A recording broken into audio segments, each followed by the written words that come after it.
Please rise for pledge to the flag and a moment of silence. I pledge allegiance to the flag of the United States of America and to the republic which stands one nation under God, indivisible, with liberty and justice for all.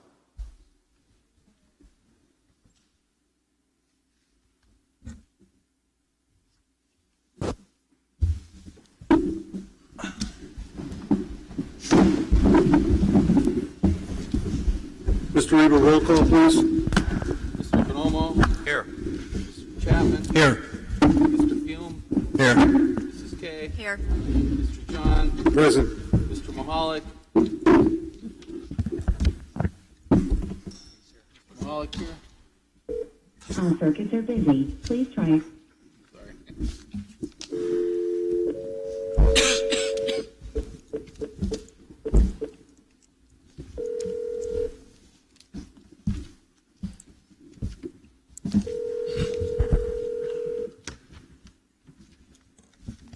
Yep, I'm here, buddy. Okay. You're here? Yep, here. Mr. O'Donnell? Here. Mrs. Scarcella? Here. Mr. Zola? Yes, here. Announcements of executive sessions are held as follows. March 30th, 2016, personnel matters. April 5th, 2016, personnel matters and litigation. April 13th, 2016, personnel matters. April 19th, 2016, personnel budget issues. April 26th, 2016, personnel budget matters. And April 28th, 2016, personnel matters. Dr. Butler, public announcements and recognition. Thank you, Mr. John. I'd like to invite Mr. Donati to the microphone as we are pleased to offer some student recognition this evening. Good evening. At this time, would Miss Rebecca Schell come forward, please? Okay, tonight, on behalf of the Hazleton Area School District, I have the privilege of introducing and recognizing 11th grade student from the Hazleton Area Academy of Science School, Miss Rebecca Schell, for her accomplishments in the Pennsylvania Renaissance Fair Display Advertising Design Contest. The contest requires students to create a unique display advertisement for the Pennsylvania Renaissance Fair that captures the essence of the fair. Ms. Schell was selected from all applicants as the grand prize award at high school level for her display ad entry. As part of her award, Ms. Schell and her family will participate in the creative competition piece this August in Mannheim, PA. Ms. Schell is the daughter of Mr. Frank and Mrs. Michelle Schell. Mr. Schell.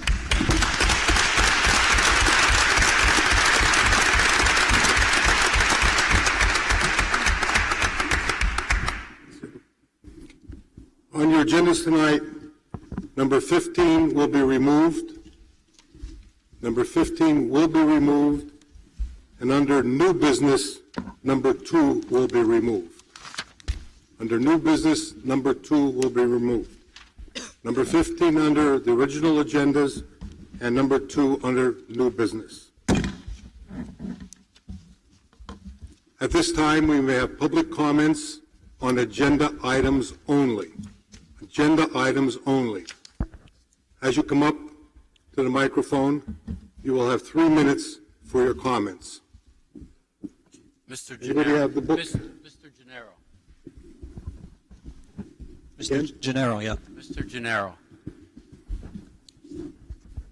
Thank you so much for this opportunity. I'm coming to you as a citizen. I'm also coming to you as a friend. But I am to have to apologize. I am in a quandary on what's happening here. And the one thing that I have to ask for a clarification, and that is, why are we opening up the entire athletic department, and the coaches are now in a position to lose their employment? I feel very strongly about our city and about all of you. I believe that not only am I your constituent, but I am also your friend. I've supported almost all of you, and I've known most of you. I'm in the Hazleton Housing Authority as its chairman for the last 18 years.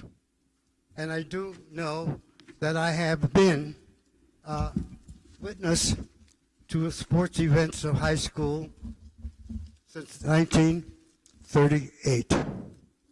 I've seen excellent teams. I've seen excellent effort by students. I've seen excellent coaches. I've seen mediocre coaches. I've seen bad coaches. I've seen good district board members. I've seen lousy ones also that made mistakes.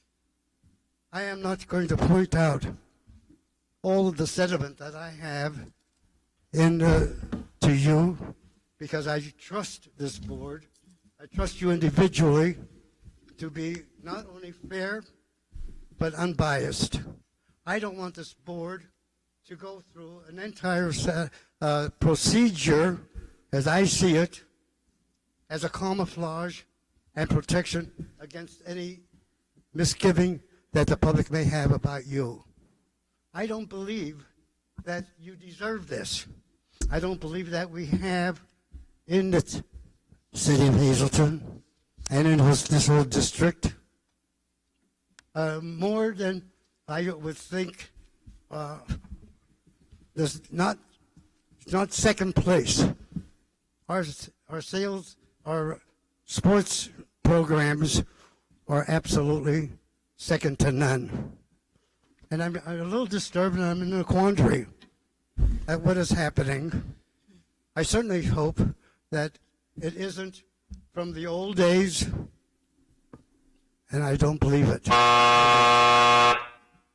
Could I ask for a few more moments because of my age? And I'm We can't deny you that, Mr. Pardon? Gennaro. what am I allowed? Another minute. Pardon? Oh, you have to give them at least 2 or 3. Okay. All right. Thank you so much. But I ask, and this is my humble request to all of you, that we reconsider what this process is going to be presented. I ask you to table what we need to know a little bit more detail on what we are going to do for the great amount of talent that we have here. Not only our students, but they are the first requisite as far as I'm concerned. Us adults, we take many, many beatings, and we don't care. As long as it's for the good of the entire city, entire district, and the coaches. I've seen good coaches. I've seen bad coaches. I've seen mediocre coaches. But what we have here is really top notch. That's not only sentiment, it is factual. And I know that we have here a board that can decipher fact from fiction. And I'm concerned that we have it open, and please enlighten me, because right now I'm in a quandary. And I ask you, table it. Let's look out to perhaps a little bit more investigation on records. Let's go and see what settlements are for the people who attend these games, and see much great excitement and effort. I thank you so much. God bless Hazleton. God bless you.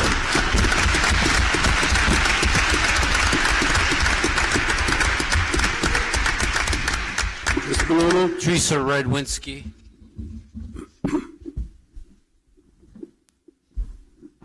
Good evening, Teresa Redwinski, Hazleton Area Education Support Professionals. Okay, I'm taller. I'd like to speak on item 52, and I'd like to know how we justify the elimination of a position that pays $10.80 an hour, that was budgeted for, and a much-needed position. This is the position where all the deliveries are made to the schools, our food, our supplies, our mail, and we're eliminating a position that we still obviously feel that we need because we have a substitute working in that position. And I understand it's budgetary, like we say everything is budgetary, but if it's budgetary, why are we now creating new positions, non-classified positions at that pay $42,000 plus a year? But yet we expect 3 people to work in a warehouse and deliver for the entire district, the backbreaking jobs of the school. Don't balance your budget on the backs of the people that do the hard labor in our district.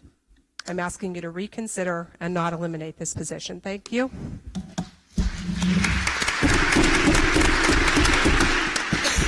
Brian Casadas.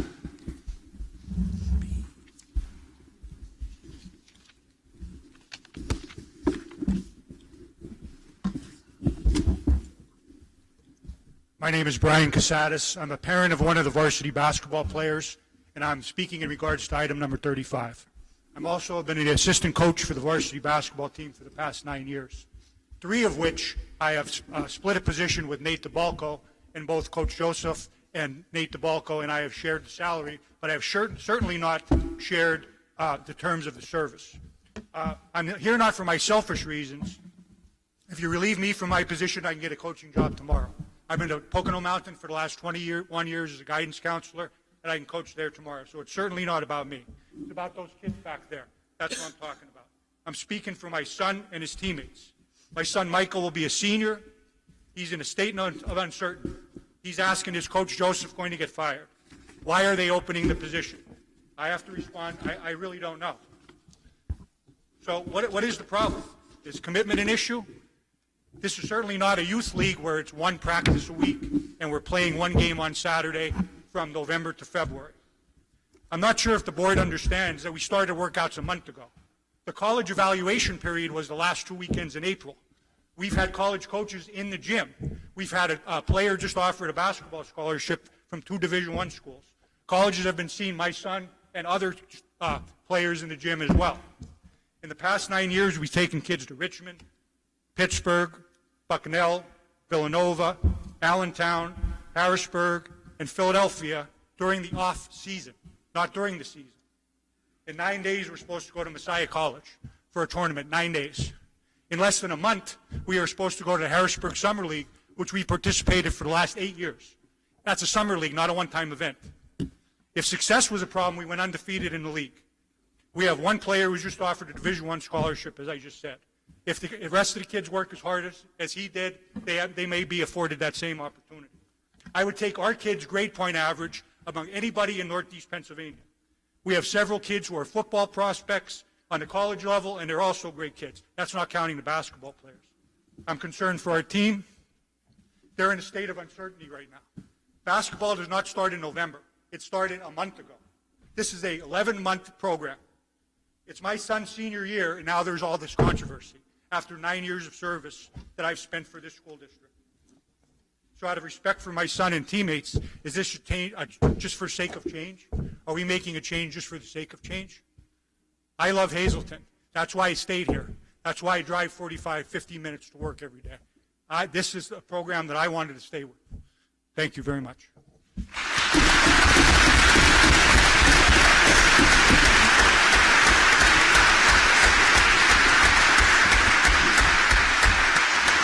Mr. Bonanno? Abby Schneider.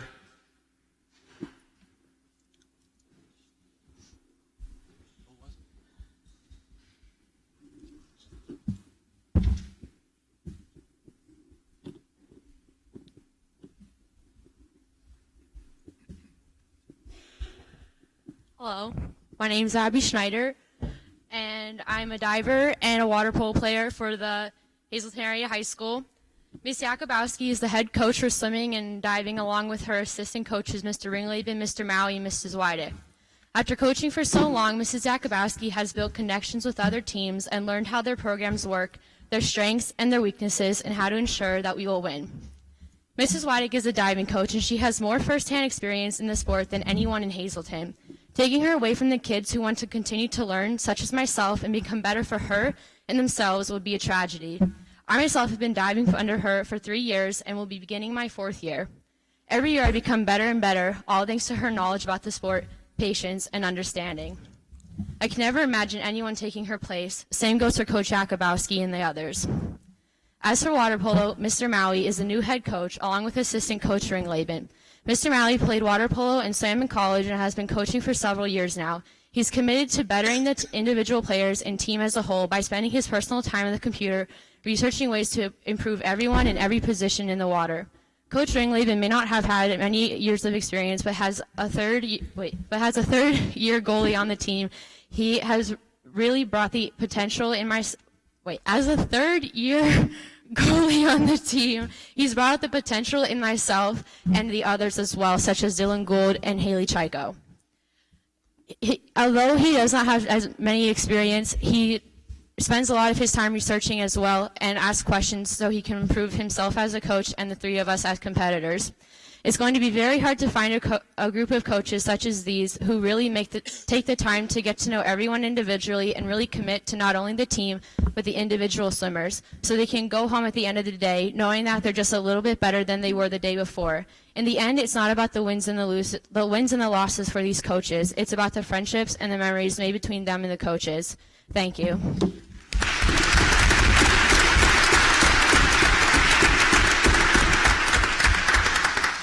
Casey Hercine.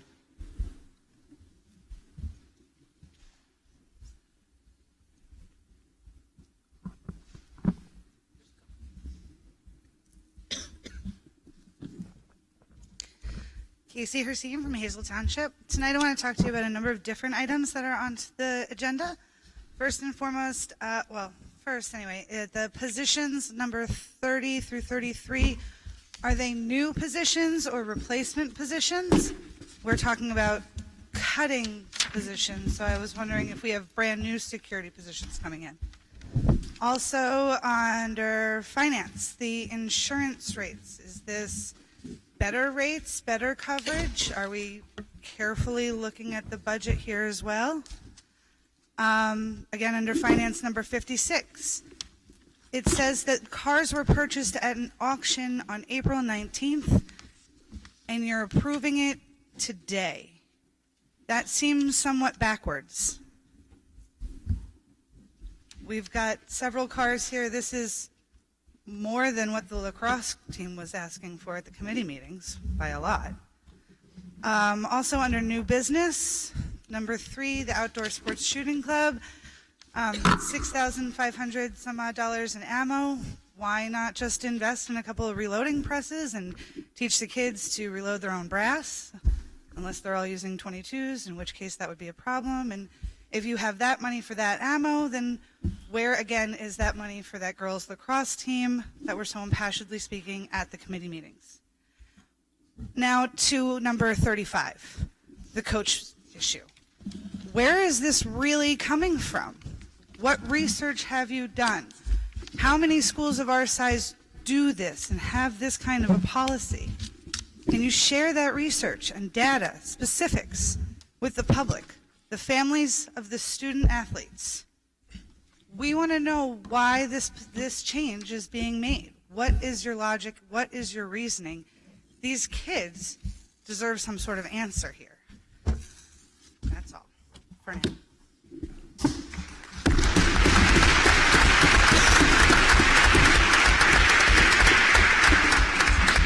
Natasha Milazzo.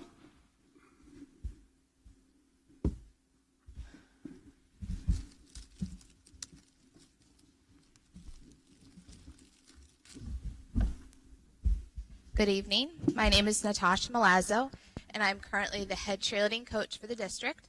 I'd like to thank you for this opportunity to speak to you tonight.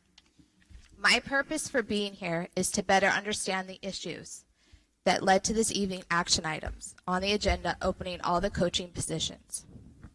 I have been a dedicated cheerleading coach for this district for the past 12 years. I've started as a young, passionate individual who is willing to work hard and was proud to be a part of this program at any level.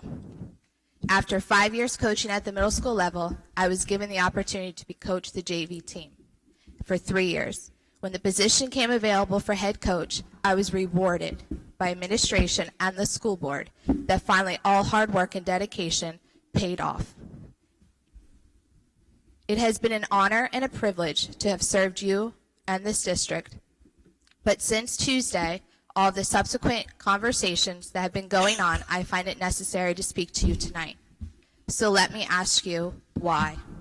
Why is the board voting this tonight? Why now when the current coaching staff, including myself, reapplied for their positions back at the end of February? Open gyms and voluntary workouts for many sports started a month ago with the advisement from our athletic director. I was once told by Hazleton administrator that success of any sports program not only is measured by the amount of trophies and medals a team wins. A successful season and coaching staff is also judged by how a senior feels when they take off that uniform for the last time. We currently have a number of athletes, over 100 girls, that are interested in cheerleading. That is a 40% increase. 40%. What do I tell them after tonight? There are other options out there for athletes outside of the district that they can go for cheerleading. Do we want our athletes going in a different direction because they can find consistency in different programs? This is a concern of mine with the momentum of the program that the current coaching staff has worked hard to develop and with its growing potential of interested students. A successful season could also be determined by selfless hours of community involvement and positive role models to the community and feeder programs. Some may feel that a coach can be measured by a winning record. Since I've been named head coach, our teams throughout the high school and middle schools continue to be successful. The competitive team brought home the gold medals and title of PIAA District 2 champions the last 3 years in a row.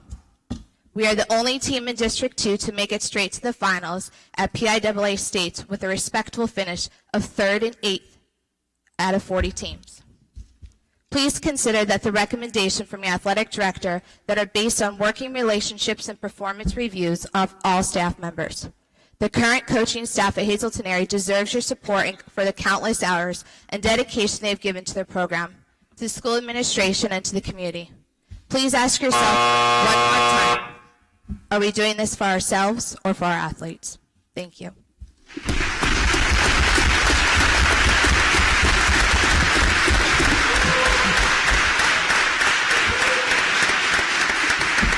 Brian Rydell. Good evening.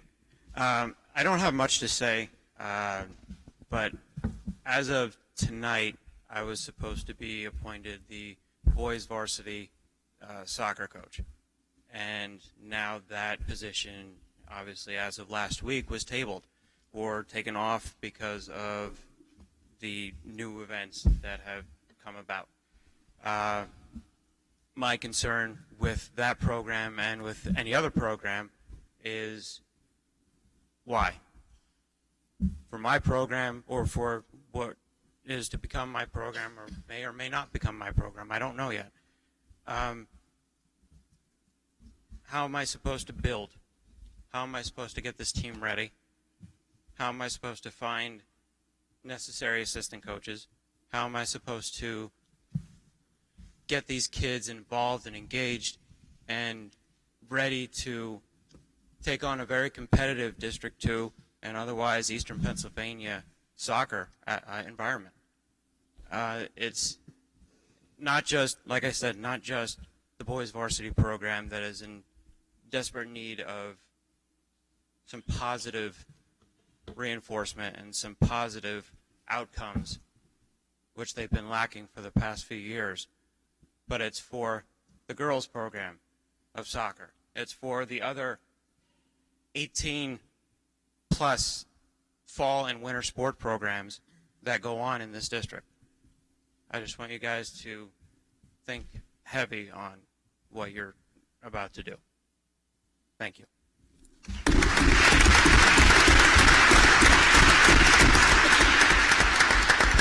Anthony Stanziola.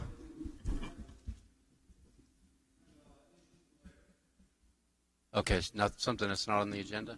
You're going to speak about it after? Okay. Mike Joseph.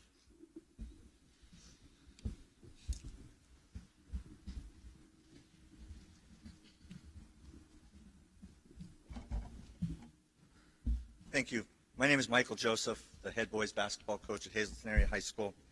And 10 years ago, in May 25th to be exact, I was chosen as only the second head coach in Hazleton Area High School basketball history. I believe because of my resume, my experience, and my qualifications, to replace the architect of this program, Bruce Labb. And I agree with what Mr. Zola had to say last week, that we absolutely should give people from this area an opportunity to come back here and coach. And I did just that. I graduated from Bucknell University in 1990. In 1990 and 91 and 92, I went from being a 7th grade coach at D.A. Harmon Junior High School. At the same time, I went out and scouted games for Hazleton High School, and I also went up to the gym after my practices and was a volunteer assistant for Hazleton High School.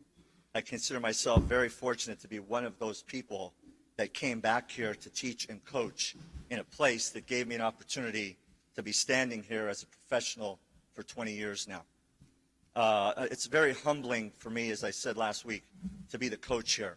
And I'm honored, and what this process has done, I don't normally get nervous standing up in front of people, but for the last probably 12 days, I've had a knot in my stomach, because if I would have done something wrong to disrespect this program, to lose the integrity of this program, to not win, then I'd be the first one to hand in a letter of resignation and give it to somebody else, to have them continue on the tremendous tradition that we have here.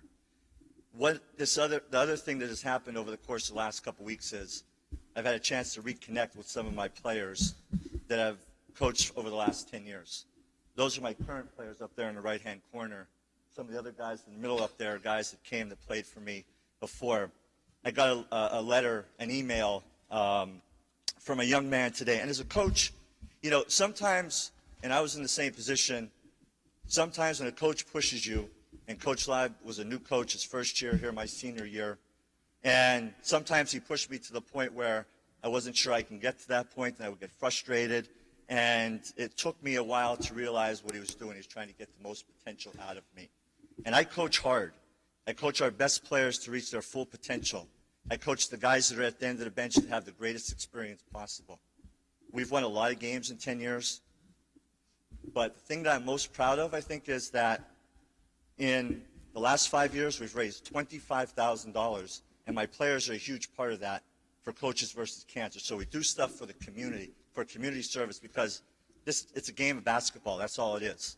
Teaching them to be responsible citizens in our community is most important to me. We've had several. I respectfully ask for another minute or so. Good.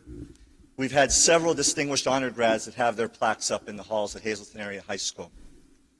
And I've had several players go on and receive scholarships. I got an email from J.J. Gundry today. He played for me and graduated back in 2008. And J.J. and I, he was headstrong, I'm headstrong. We always didn't see eye to eye, but I wanted him to reach his full potential. He got a full scholarship to Philadelphia University. I just want to read one paragraph. I know that if Coach Joseph wasn't there pushing me to be the best player I could be, I would have never made it to college, let alone a full ride. I wouldn't have a college degree, the first one ever in my entire family. I wouldn't have my own apartment, working in New York City and earning a pretty decent wage for a 26-year-old supporting himself completely. But most importantly, I wouldn't be proud of the person I've become. There are coaches out there, and then there are mentors. Coach Joseph was my mentor. He taught me lessons I don't think he ever knew he was teaching me. Or maybe he did, which wouldn't surprise me. But high school is a monumental time in a kid's life, and the choices they make in high school have a major impact on their future. For me, the choices I made were because of the guidance and knowledge that was passed on to me from Coach Joseph. In general, sports coaches are legends to me because of the time that they devote away from their families. That's as proud a thing that I've read, and it made me get somewhat emotional today when I read it. And all of our coaches do this for their athletes. We all put time in. There is no end of the season anymore. We take a little bit of time off in April, the basketball program, a little bit of time in August, and we work to become as good as we possibly could be. I think this uncertainty that we've put in the heads of all the coaches and all the athletes, I don't think it is a positive thing. And we've taken Hazleton Area School District, which in District 2 is as revered a sports program as there is, and now we've shed a negative light on ourselves. I don't know if it's because of politics or what, but we need to think what's best for the student athletes, the kids, the time that they put in, the uncertainty. Kids are very, very, fragile, and we want to make sure that we're moving on in the right direction. Change for the sake of change does not bring progress all the time. I thank you for your time, and thank you, Mr. John, for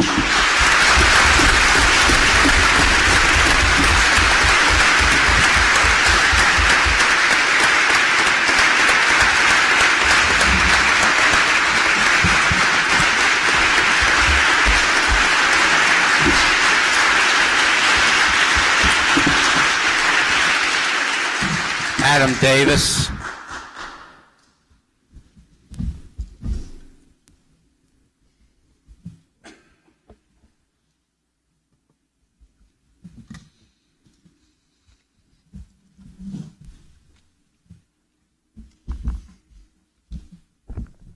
Hi, my name is Adam Davis. I was a student athlete at Hazleton Area from 2006 to 2010, and later went on to play baseball for University of Delaware. During high school, I was a two-sport varsity athlete in baseball and basketball, and during that time, I had the privilege of being coached by Mike Joseph. Whenever you are playing a competitive sport, you always want to win a championship, but no one knows or understands the amount of hard work that goes into accomplishing that goal. The hours spent watching film, practicing, are key components into building that championship caliber team. And that starts with the coach. The amount of time that Coach Joseph put into coaching was unbelievable. Not many coaches have that commitment. Even on days that we didn't have team practice, we would have individual practice. We'd work on our individual skills, each individual person at a time. He would do that in his own time. His passion for the game is second to none, and his will to win exceeds anyone I have ever known. Because of these traits that Coach Joseph possesses, during my 4 years, we have won the Wyoming Valley Conference 3 of those 4 years. Not only did he show us how to win on the court, but he also made us strive for success in the classroom. If you didn't do well in school, you didn't play. The lessons that he taught me and the hard work ethic that he instilled in me has helped me to succeed throughout my life and also do well at the Division I level. Coach Joseph has followed my college career. We have spoken on numerous occasions throughout college. That goes to show that he doesn't just care about winning. He cares about us off the court too, and once we take off that jersey. He has enabled me to become a better man, and it would be a disservice for our future student athletes if this board would not have him back as the varsity basketball coach. The young athletes should be given the best opportunity to succeed, and that would entail having Coach Joseph as their coach. Thank you very much, Coach Joseph.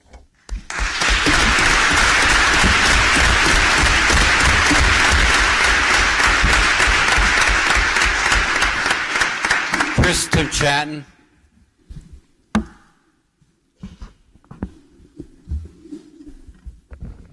Good evening. I come here also speaking about item number 35, opening all the coaches' positions. And while I speak on behalf of the positions for all the coaches. I'm here really on behalf of the Hazleton Area Boys Basketball Program and Mike Joseph. I had the great fortune a few years ago to be on the staff with Mike, Brian Casadas, and then with Nate DeBalco as well. As I heard about this unfolding, I try to think about, we always go back to the kids and the impact that we have had on student athletes and students over the course of our careers. And I think all educators do that no matter what position they're in. I started thinking about the kids and the values that we helped instill in them, and it kind of went round circle. This typically does not happen to me, but really I started thinking about myself and the values that I learned from the way that Mike runs that program. When I became part of the program as an assistant coach, I was a social studies teacher in the Hazleton Area School District, was very proud of what I did, felt like I worked hard, but it was by going day to day and working with him as a basketball coach that I learned what true preparation was by watching the details that he went into every day.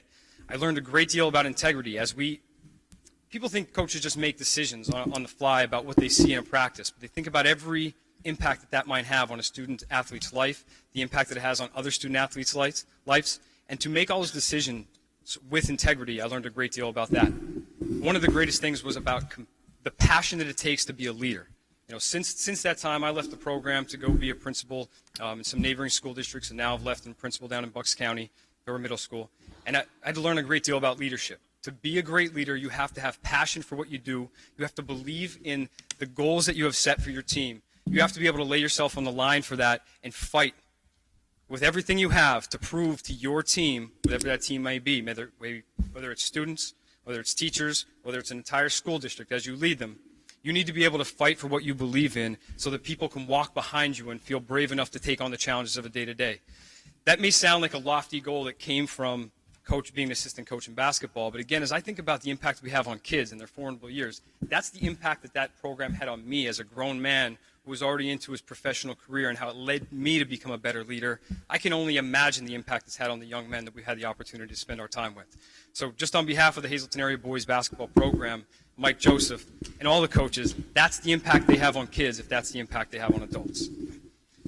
When I go back to the second part of my thought of this, I think I've spent a lot of time in the last 6-7 years of my career as a school administrator working with school boards. You know, every day I have to make decisions for my school, and they always have to go back to me as how does this affect the kids? How does this benefit kids? Sometimes I have ideas, I have opinions, you know, but I need to come back on what is best for kids. And when I've worked with school boards, you have two parts in my opinion. You have to think about what's best for kids and what's best for taxpayers. That's just being realistic. I cannot fathom how opening up all positions is good for either one of those stakeholders. I really can't see where that benefits they'll go into it just to truly evaluate those positions. Just boggles my mind, having seen how hard school boards work to really do what's best. Thank you for your time.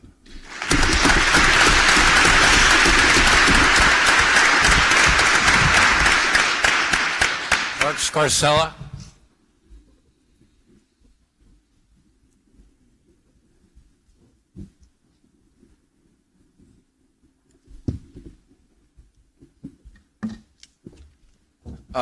Hello, I'm Mark Scarcella Jr. I'm here to discuss 3 things I feel are important when discussing the matter of opening all winter sports and spring coaching jobs.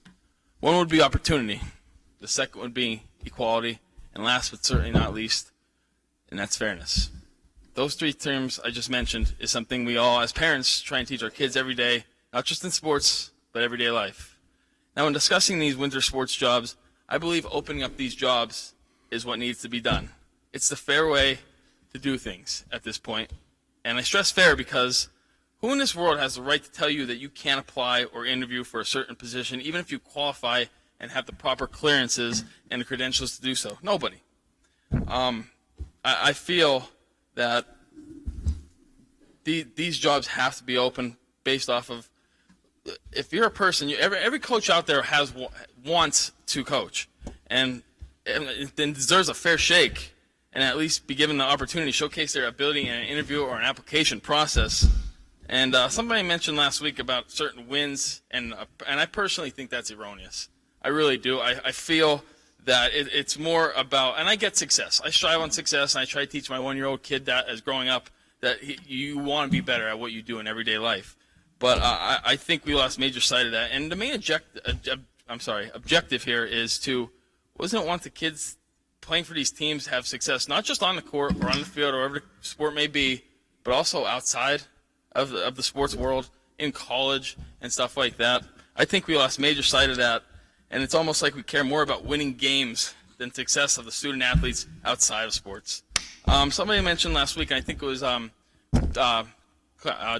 John mentioned that a coach is supposed to be a teacher on and off the court, and I really, by not opening up these jobs, what are we really teaching them? That they're limited of opportunities because even though they're qualified for a job, and we can't, to say that they can't apply or be interviewed? What about being equal? What does that mean? Even though you meet the qualifications for a certain job, you're treated differently because people are retained every year. I feel like some of these coaches feel that this job is for life, and no one's been given really a fair shot at all. in closing, for current coaches right now, we're not saying you don't have a job right now or anything like that. We're just asking for these 18 jobs to be opened up, and in other words. But if you're a good coach, you're doing right by the community, and you're seeing success in these kids, not just on the court, but outside the court, or in the field, wherever your sport may be. I think then the interview process or the application process should be no big deal. But in closing, I want to thank you. 30 seconds, 15 seconds. But in closing, I want to say thank you for your time, your patience, and take a look at the blueprint, at the bigger picture, and do what's right, but more importantly, what's fair. Thank you very much. Ron Milazzo.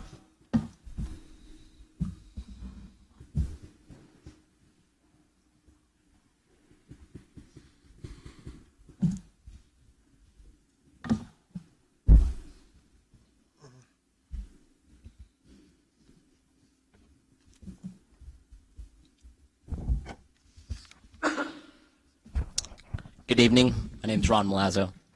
I'm speaking on behalf of item number 35.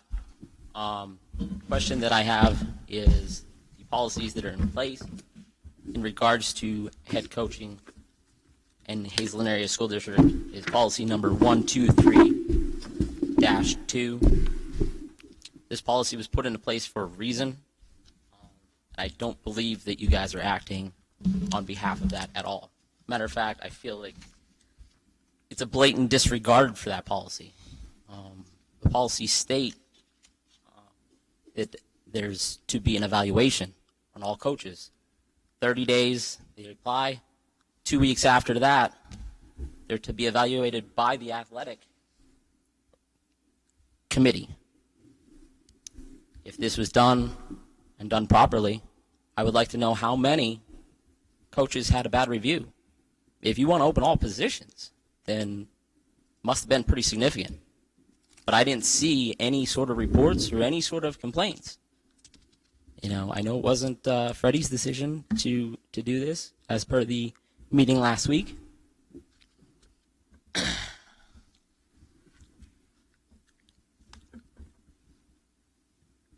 The other thing, I feel as if this may be a blanket or a way for them to hide in order to maybe single out certain individuals, possibly certain coaches, certain activities, and maybe there are certain committee or board members that are using personal opinions and agendas to their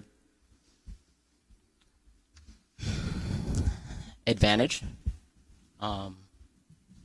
Matter of fact, I would like, if Mr. John, I would like to request an executive session with you, because I feel that I have something that's dear to me that I feel is being singled out, but I do not want to, because I do respect Hazleton area too much. I don't want to stand here and do that, but I do want to share something with you in private if I can, before the vote tonight. We don't have to do an executive session. I'd be glad to talk to you personally after. Before the vote, or? I don't think we can do it before the vote, but I'd be glad to certainly, just because this is, don't paint all the board members with the same brush. Sure. No, and I don't. And I understand what you're saying, but I don't think we can have an individual executive session. Sure. Okay? If it was a possibility to have one with everybody, that's fine, but it should have been before now and not now. Yeah, unfortunately, I didn't realize that. Anytime, believe me, anytime. Okay. But I understand what you're saying. Sure. And we'll, if you don't mind, just ahead, a second more here. seconds. Can the board answer me this, of whether that policy 123.2 was actually completed? I mean, was it or was it not? I mean, Mr. Borletta? before it was recommended by the committee for Mr. Borletta's in the back. He can answer that better than I can. Mr. Borletta?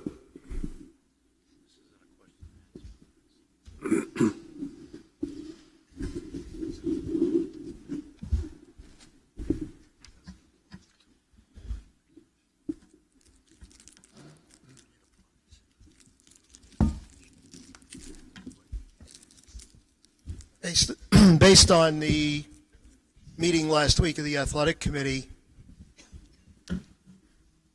we suspended the protocol of putting together those evaluations. I don't know what the purpose of doing that is if the board is going to vote to open all of the positions.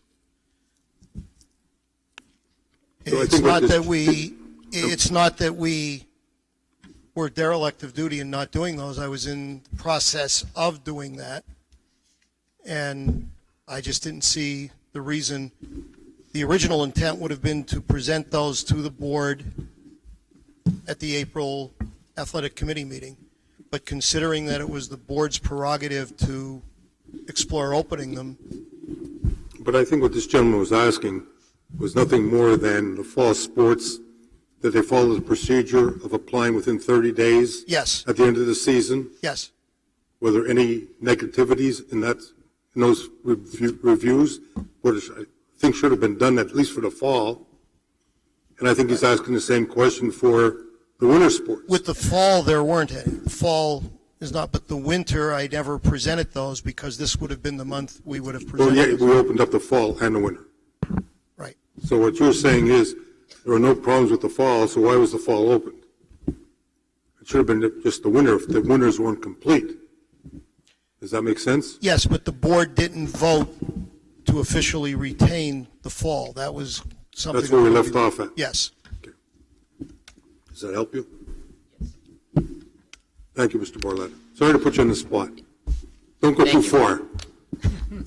And finally, if you do look at the policy that I did print out, the final part of there is explains the dismissal of a coach, and it clearly states the rules and regulations, or I shouldn't say, the guidelines that the board and the committee are supposed to follow. And if a coach didn't violate any of those, then why? Seems to be the theme of the night. Is everybody's asking the same question, why? And everybody's standing up there and just looking blankly. And again, not to generalize, but you are. Everybody's asking why, and you aren't speaking. I'm going to give you a little history of myself. Sure. Years ago, back in the dark ages, I was a JV coach at Greeby. I think my record was 130-some wins and 30-some losses. Good job. Well, it wasn't good enough for some people. Okay, so I visited by a school board member one day and said, we're opening your position up. I said, go ahead. But I made a phone call, and that night they couldn't open my position up. The next day I resigned and went to coach 9th grade at Bishop Hayfie, which we were 18-2, and we won the first junior high championship. Sure. And Mr. Krasansky's brother played for me. So I was there. I experienced this. Believe me, I know how it feels. Sure. It stinks. It does. It stinks. It does. So I can understand.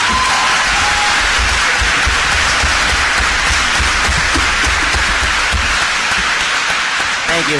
Thank you very much. Mr. Bonomo. Madison Palumbo.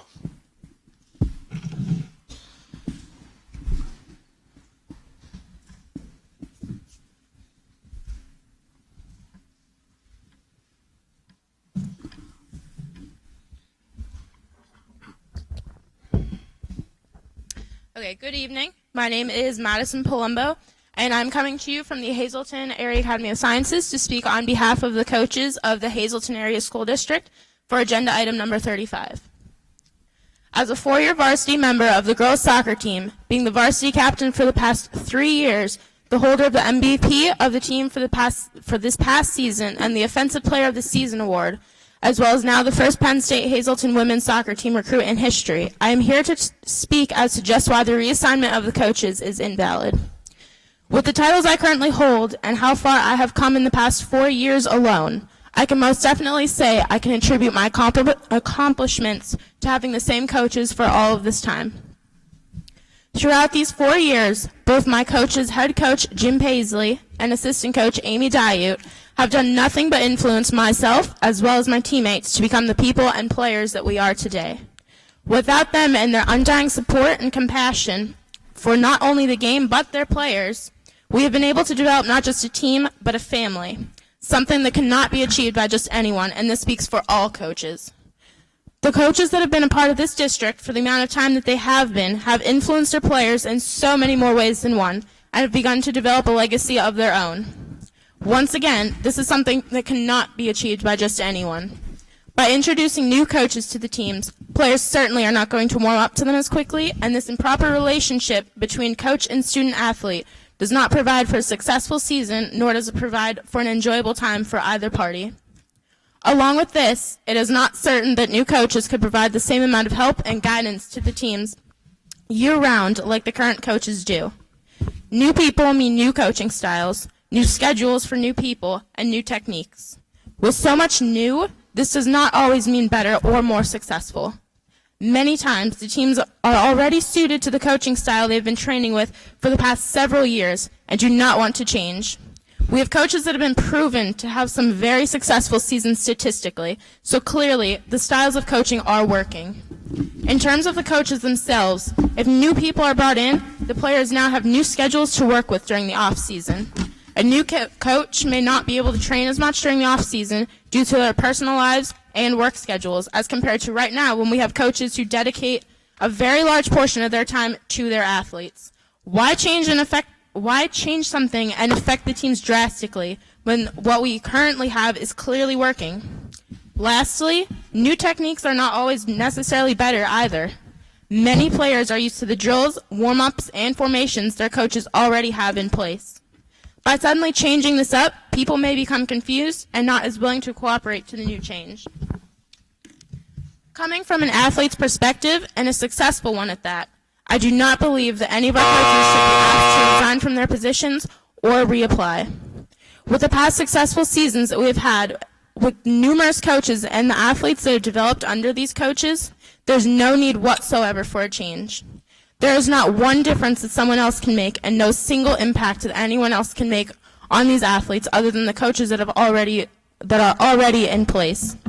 Changing these coaches means changing these athletes, and changing these athletes means changing Hazleton sports for the worse.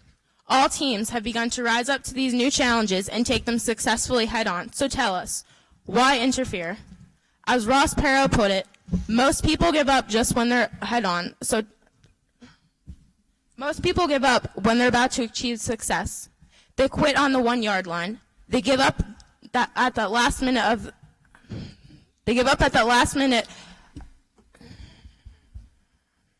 the game, 1 foot from a winning touchdown. So answer me this as I conclude my argument.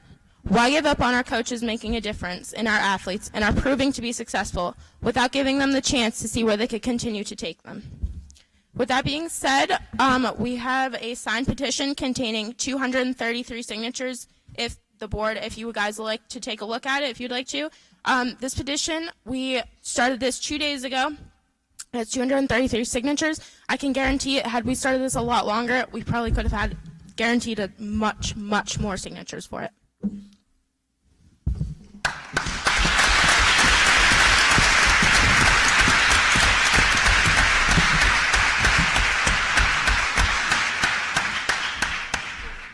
Mr. Bonomo?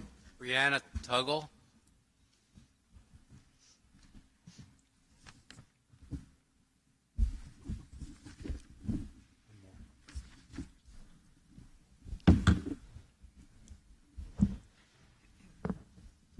Hello, my name is Gianna Tuggle, and I'm speaking about agenda item number 35. Dear school board members and audience members, I'm here to speak on behalf of the parents that couldn't be here tonight and their children's coach, Jim Paisley. He is more than just a coach. He is their mentor, demonstrating diligence, hard work, respect, and kindness. He goes out of his way and trains these girls on his own time. Following fall soccer, he coached the girls on a dome team from November until March. From March to current, he offers conditioning and training every Tuesday and Thursday, utilizing outside sources to help these athletes stronger, faster, and make them a better team. Even though athleticism isn't a part of school sports, even greater is team spirit. He has worked hard to gain the girls' and trust and respect. He and Coach Amy have done this through building on girls' strength, working on their weaknesses, providing unlimited support and guidance, and building self-esteem.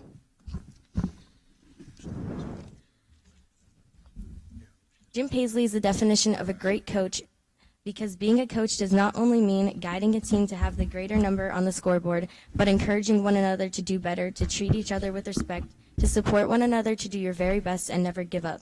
Being a part of a team is full of life lessons. You will not find another coach who is willing to give it so much of himself. Replacing Coach Paisley and JV Coach Amy will be a great disservice to the girls' soccer team and to this school district. Thank you for your time, and our apologies for not being able to be here tonight.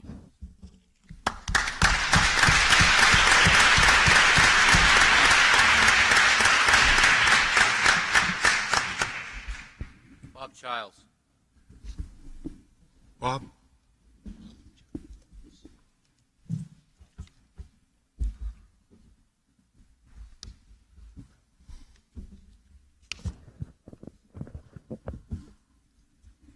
My name is Robert Childs.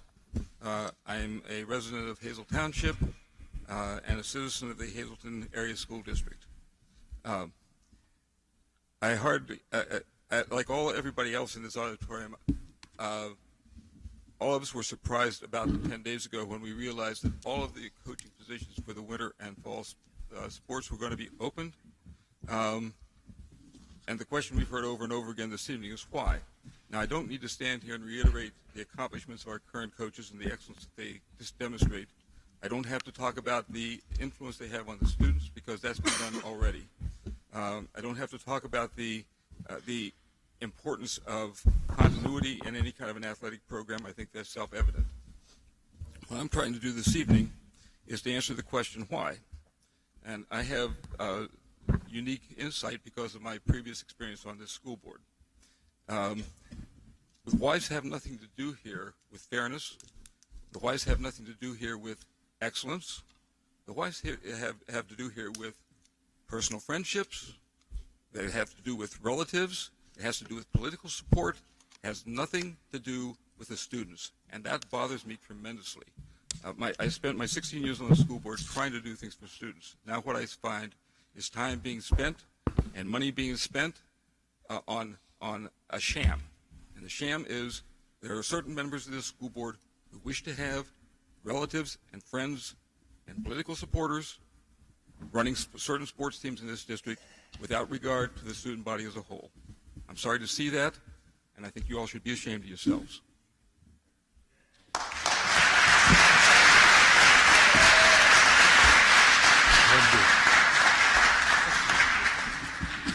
That's it, Mr. John. Pardon me? Okay, at this time, I really would like to thank everyone who came up to the microphone and talked about their convictions. But more importantly, I'd like to thank you for coming up and speaking from your heart, because you certainly did that.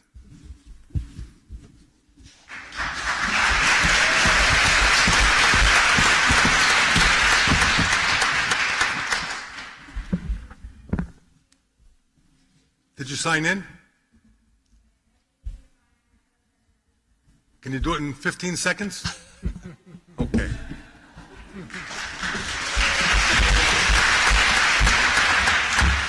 So I have a speech here about all the wonderful things about my coach, but I don't need to do that. She's here. She knows I love her. But looking around, you can see all the students here to support their coach. And it wasn't 2 days ago that I just got a petition that read, "Save the coaches." So that forces me to think that it's not about the students. So if the students don't want their coaches fired, I have to pose this question. Since when did high school students stop being about the kids?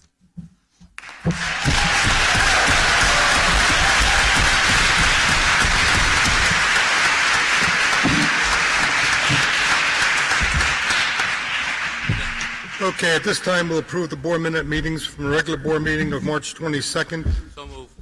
Second. Mr. Reba? All in favor of approving the minutes, say aye. Aye. Aye. Special board, I'm sorry. Opposed? Special board meeting, April 5th, 2016. Board minutes. Motion? Motion. Second? Second. Mr. Reba? All in favor of approving those minutes, say aye. Aye. Aye. Any opposed? Ayes have it, motion passed. And I'll ask to approve the board minutes from the special board meeting of April 19th, 2016. Second. Mr. Reba? All in favor of approving the April 19th minutes, say aye. Aye. Any opposed? Ayes have it, motion passed. And the last one, treasurer's report for March 2016. So moved. Second. Mr. Reba? All in favor of approving the treasurer's report, say aye. Aye. Aye. Any opposed? Ayes have it, motion passes. At this time, we're going to adjourn for an executive session.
pay for one if it's if there's no pay. Here it's a freebie.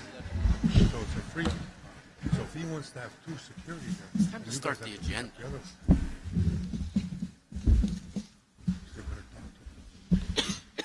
Okay. All right, we're back.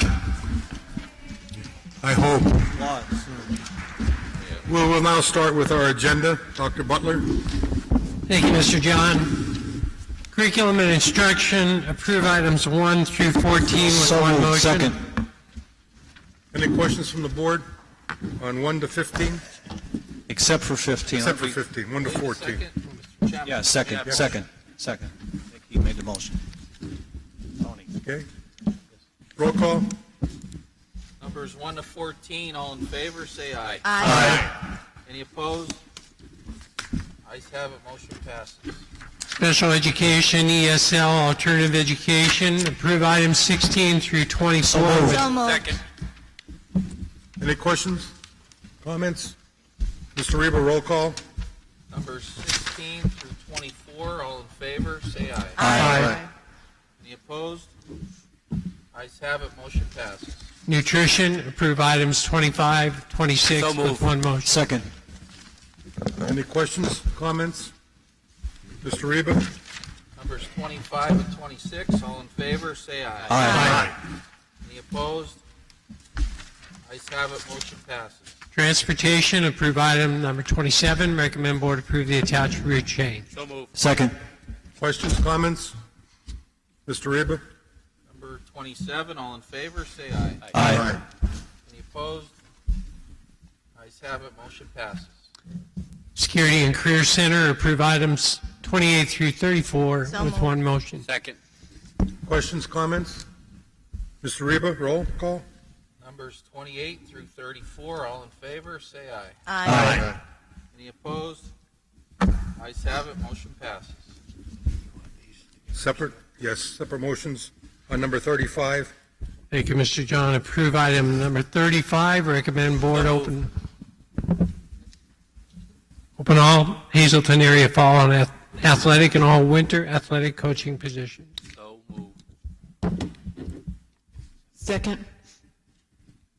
Any comments or questions?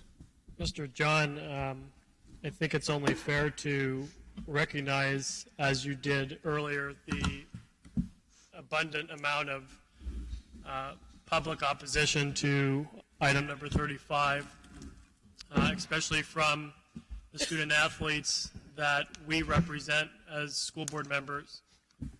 We represent all of these kids that came here tonight that voiced their support of their respective coaches. And I think it is beyond our authority to go against those individuals that we represent. Individually, I think it is embarrassing for us to call on Coach Joseph to try to publicly defend his record and to defend his ability to coach as our boys basketball coach for the past 10 years. There's nobody else that we are going to recruit that is going to have the abilities that Coach Joseph has and always will have. There's no...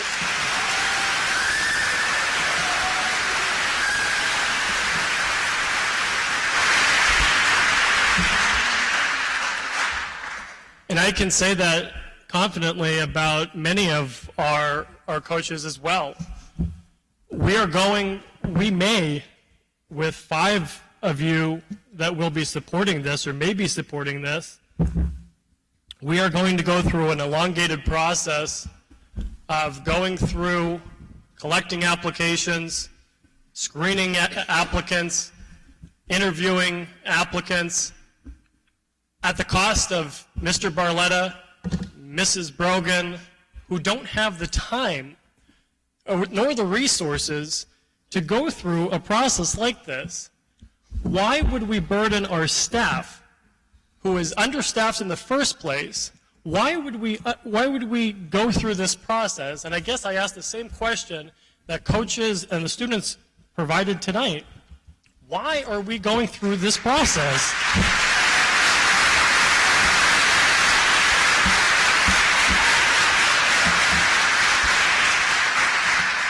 We have a policy in place right now that allows student athletes to evaluate their coaches. They do that at the end of the fall season and at the end of the winter season. Why in the world would we go against, as Mr. Barletta had said, there were no fall recommendations against any of the coaches, negative recommendations against coaches. So why are we going against student athletes that say we don't have a problem with our coaches? I don't understand what the meaning of this is. Follow the policy that's on the books, follow the policy that the board has put in place, or change the policy that we have had on the books.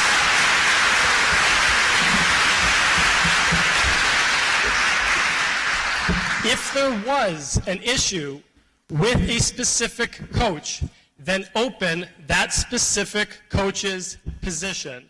Do not hold it against every single coach that may have had a spectacular resume, that has a spectacular relationship with their students, athletes.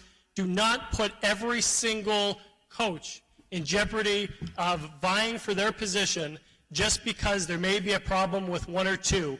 Open up who you have a problem with, and in my opinion, there's not a problem with any of them, or we would have heard from the student athletes themselves. So,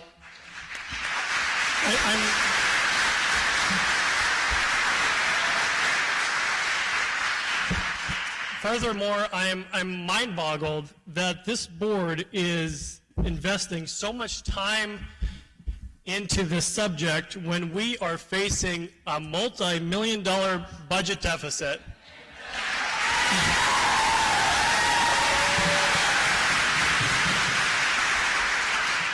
Truly, it baffles me as an elected official that we are looking into this and spending the amount of time that we've spent on item number 35. We could have invested the same amount of time, garnered the same amount of public support for something that is actually going to benefit the kids that we represent as a school district.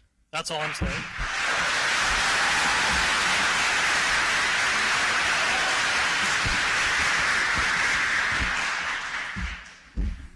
Mr. O'Donnell, I can't be as, what's the term I want to use, eloquent as you, as far as that goes. But like I said, I've experienced this in the past myself. And I agree with you. If we have a problem with the coach, let's talk to that coach. It'll be like same thing saying that we have a problem with a teacher at the high school. But we're going to open all the positions up at the high school because of one teacher.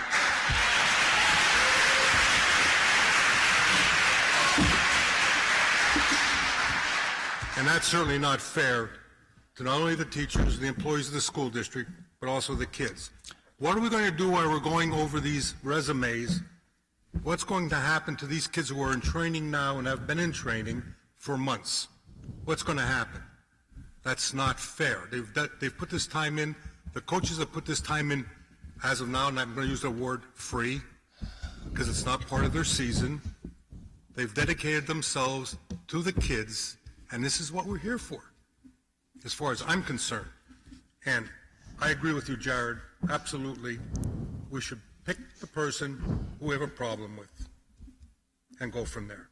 And Mr. John, frankly, we've done that in the past. We've had the same situation happen for historically, when you look back, and this happened within the past 6 months, within the past year, we've had this happen before, and we've used the policy that's been on the books. So why now, all of a sudden, out of the blue, do we decide to open every single coaching position for fall and winter sports? Does not make any sense.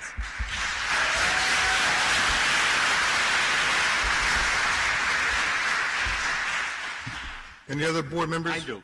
I would like to say something. I don't want for a minute for anyone to think that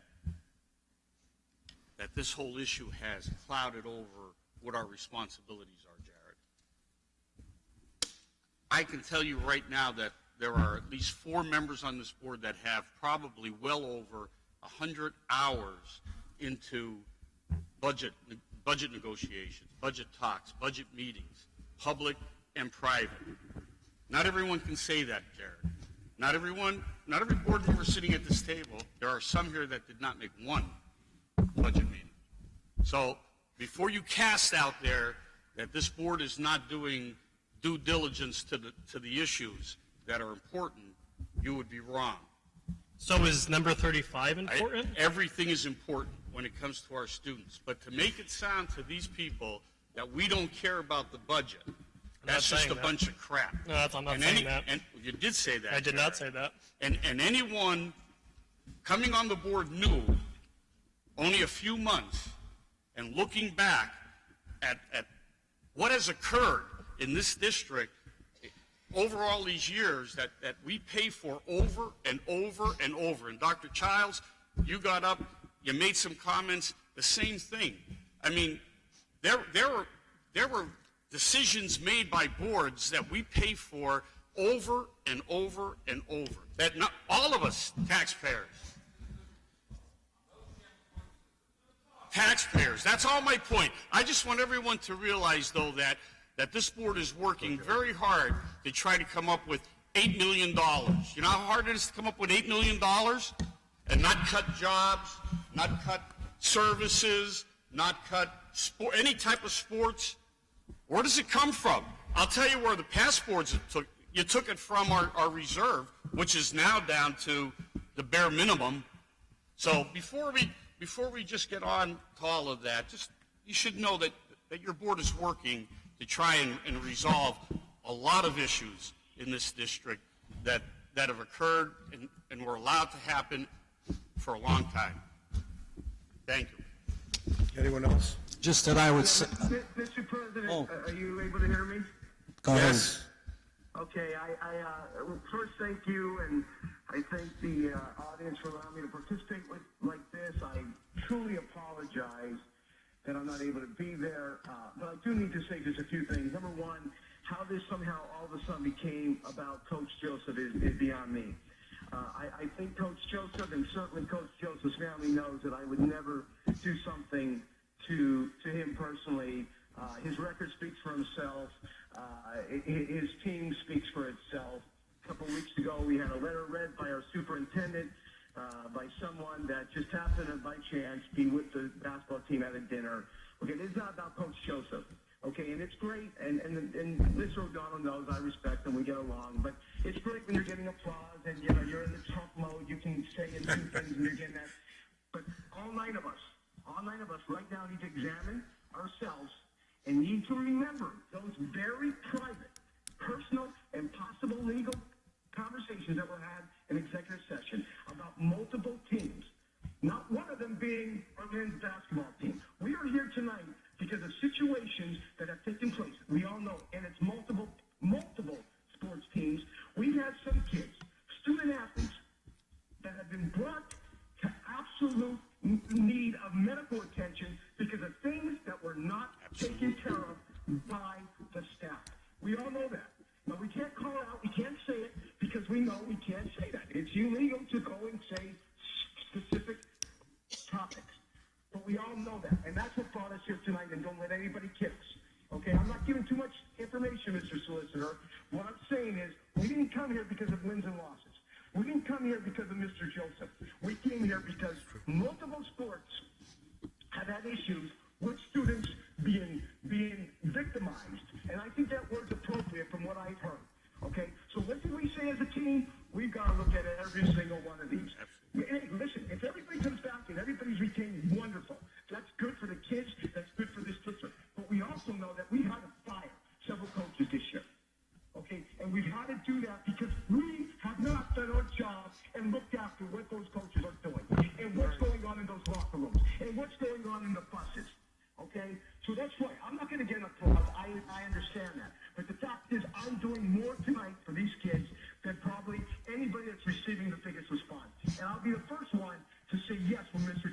Joseph is hired back. All right? But the fact of the matter is, we have had issues. We know we had issues. And the families of those poor kids that have been victimized all year long have had issues. And now we're turning this into a campaign event. Not going to happen. I'm voting yes. And it's time for us to look at every position, look at every coach, look at every single person that's a part of those teams, and make sure they do have the best interest of these kids, because that's what it's about. Thank you.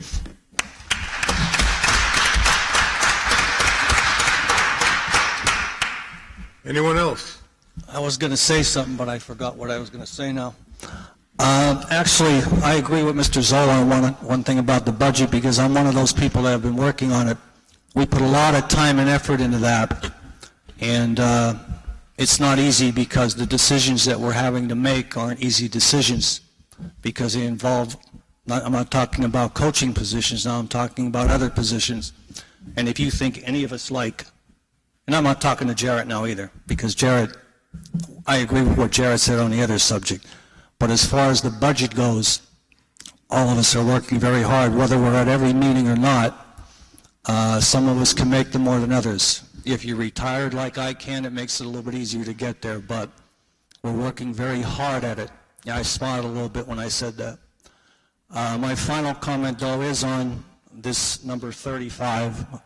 I thought what I said last week would have been enough, and it is, but I just want to add that I think the proper way to do it, like I said last week, would be go by what the policy is right now. If you have a problem with 1, 2, 3, 4 coaches, I don't care how many, then, and I'm not looking for applause here either, so please don't clap when I'm done. I'm just saying that that's the proper way to do it, and I speak as an ex-coach. I coached Greeby for 4 years, moved up to the high school when Bruce Leib came back. In fact, my first player, one of the first players, was Mike Joseph as a senior. So I know what coaching's all about. I was 11 years with Bruce Leib before I got out of it. Very, very time-consuming, and a lot of time and effort is put into it away from your families, and I know that. So hopefully the bottom line here is when all is said and done, everybody is entitled to their opinion up here. If we open the positions tonight, that's fine. At some point, this is all going to come out in the wash, for lack of a better term, and hopefully Mike Joseph, along with most, if not all, because I don't know if there's a problem with some other coaches or not. I don't believe there's a problem with Michael. But if there is, then he should be called in and talked to. That's the way you approach these things. And as an ex-administrator, I said no clapping. I just wanted to give my opinion tonight because I sat here for a while and listened to everybody. And again, everybody up here at this table, they're all good people.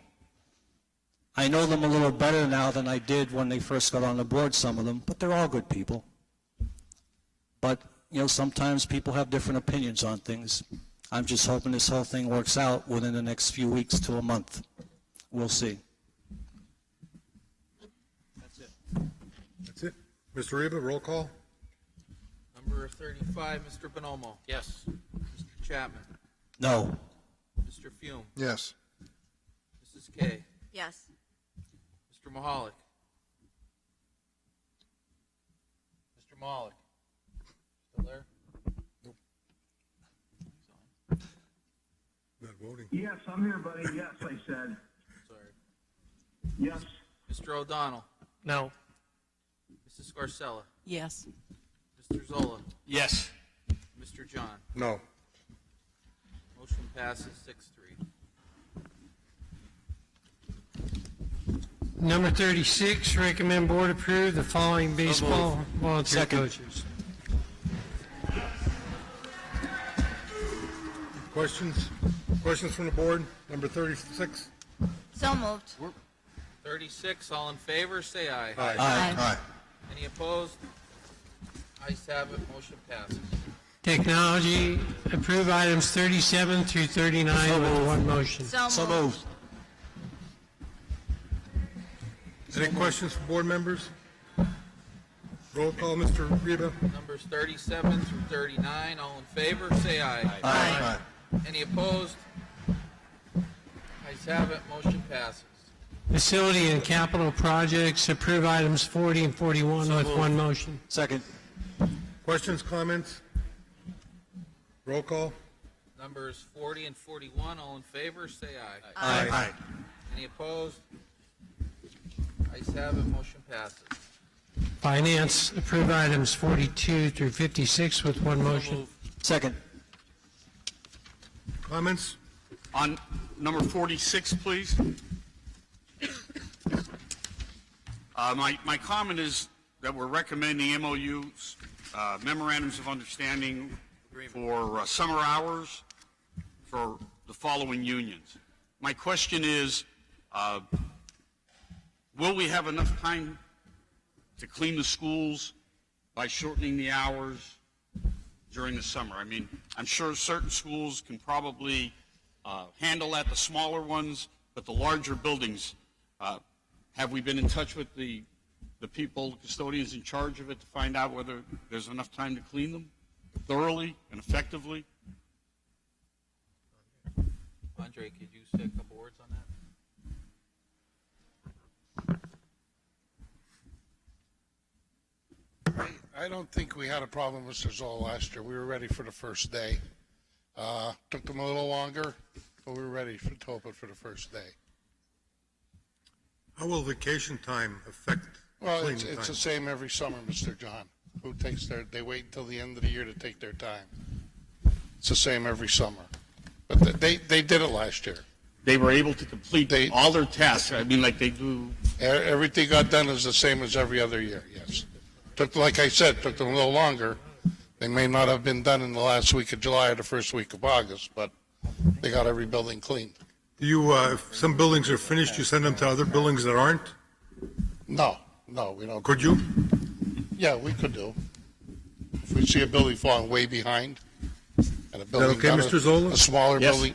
I mean, as long as some of your larger buildings have additional help if it necessary. came close last year, but we did it. We were ready for the first day. Also, Andre, I know it's not been our practice necessarily to govern when individuals take vacation or not, but I think in light of making sure that we are ready and we are progressing through the summer, I'd like to work in tandem with you or perhaps Mr. Krasansky. And again, we want to make sure that people have adequate time to spend with their families. Okay. We realize taking vacation time during the year is difficult. But again, we do have the prerogative, I believe, to at least make sure it's working for us, that we have adequate Right. crews. We have enough staff on. Yes, sir, right. Okay, and you have time. Any other questions on any of the items? Mr. Reba? Numbers 42 to 56, all in favor, say aye. Aye. Any opposed? No on 52. Number 53, I'm abstaining on number 5. I'm abstaining on number 1 on number 53. I'm sorry, Mr. John, number 53. Abstaining, Number 5. Mr. Bonomo, number 1. Got it. Motion passes. Number 57, recommend board appoint Melissa Gambini as the supervisor of transit. Second. We did add to that motion to draft a 3-year contract by Attorney Slesser. Starting salary of $45,000. Correct. Any other questions? I'd like to just point out that the salary of the person that vacated that position was what, Doctor? 55? 51,000. 51? Yep. Any other questions? Mr. Reba? Number 57, all in favor, say aye. Aye. Any opposed? Ayes have it, motion passes. Item 58, recommend board approve the bids and or request for proposals will be received. Second. Questions or comments? Mr. Reba? The bid tally is in their packet, Mr. Krasansky. Any questions on any of the bid tallies? Okay, 58, A, B, and C, all in favor, say aye. Aye. Any opposed? Ayes have it, motion passes.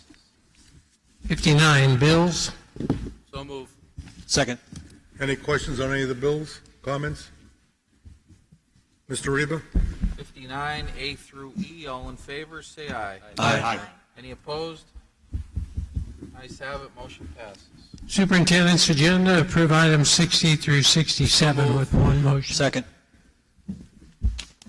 Questions, comments? Mr. Reba? Number 60 through 67, all in favor, say aye. Aye. Any opposed? No on 60. Any other no votes? Oh, yeah, no on 60. No on 60? Yes. Is that all of them? All Yes. the conference requests? Yes. Mr. Bonomo? No on 60. And all of them? On all the conference requests, number 60, all of them, right? Yep. Ayes have it, motion passes. New business. Item number 1, recommend board appoint John Warnick for the position of elementary So emotional moved. support. Second. Questions? Mr. Reba? Number 1, on new business, all in favor, say aye. Aye. Any opposed? Ayes have it, motion passes.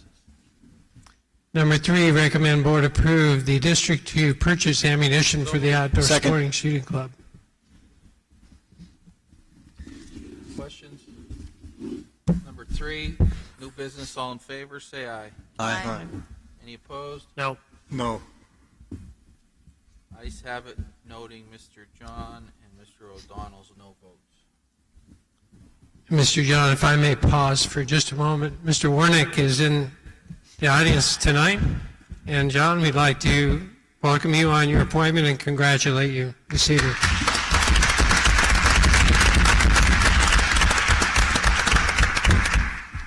Number 4, recommend board approve the awarding of the KPN Keystone Purchasing Network for unleaded 87 octane. So moved. Second. Second.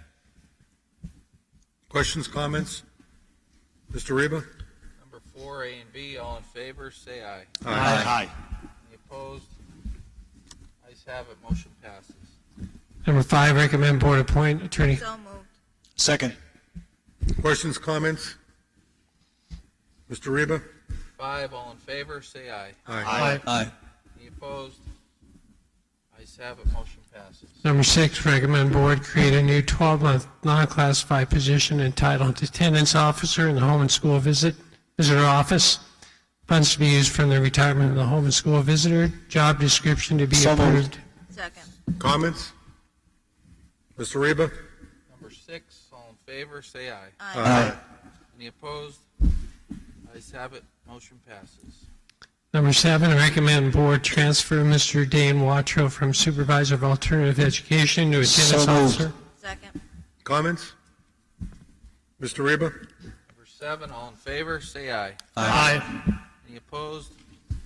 Ayes have it, motion passes.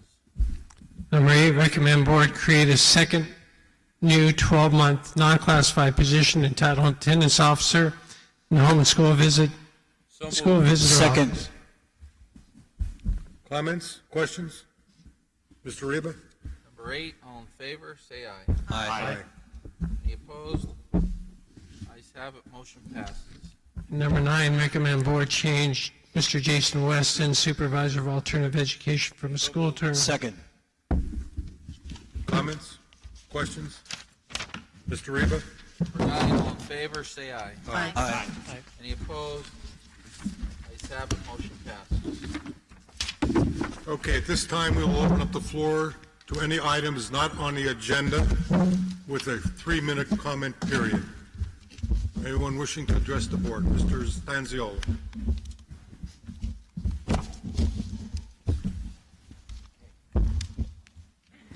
Good evening. The first thing I want to speak about, back in January, I had an issue, and Mr. Butler resolved it to my satisfaction, and I appreciate it. You're a man of your word, so thank you very much. Next, my daughter just informed me that she was hired for a job. Now I have to deal with this student work permit. So I want to come to the school administration building tomorrow to fill this out, but I want to sign my name under duress and reserve all rights with prejudice. Will you accept my signature as indicated? Mr. Stanzio, I think, excuse me if I'm interrupting. I think you're talking about the working permit. Yes. And I believe your signature, and Attorney Slusser may be able to comment on this, but I think, sir, that's just acknowledging your knowledge of your daughter applying for work at her age. Because I was going to ask for like a disclosure statement, because I'd like to know if I put my name on that application form or paper, I'd like to know what I'm waiving, surrendering, or what I'm making a declaration of. From my experience, when it comes to children and when it comes to the integrity of a family, the boys in Harrisburg are not to be trusted. Mr. John, you used a while back. You used the phrase the dark ages. Well, back in the mid-'60s when I was a teenager, even back then we had child labor laws, and an employer could not contract with a minor. So when I was getting a job, I had to take the application form home and have one of my parents sign. There was this one job I wanted really bad, and my dad says, no, you're not working there, so he didn't sign, and I didn't get it. I believe during the mid-'60s that if a child had to leave school early, say to go to work, that the school gave like a permission to leave, like a work permit. And from what I gather, during that time, that was acceptable. But to me is that the authority of a parent is slowly being eroded, attacked from all different ways. A few months ago, there was a draft policy that came out of Washington about this new family engagement. They want to redefine family to include the teacher. There was a video clip of the spokesman, and she said that it's the parent should not look at the child as theirs. They belong to the community. Well, to me, that's something they talk about in North Korea. I do not like I don't trust any kind of strings are attached. I realize that maybe the Department of Labor and Industry throws all these forms at the school district to do the legwork and says, here, you hand them out. I'm very cautious with. Can I continue? Go ahead. I'm very cautious when I have to put my name to a piece of paper. And if I may, I realize the school board has so many items on their plate.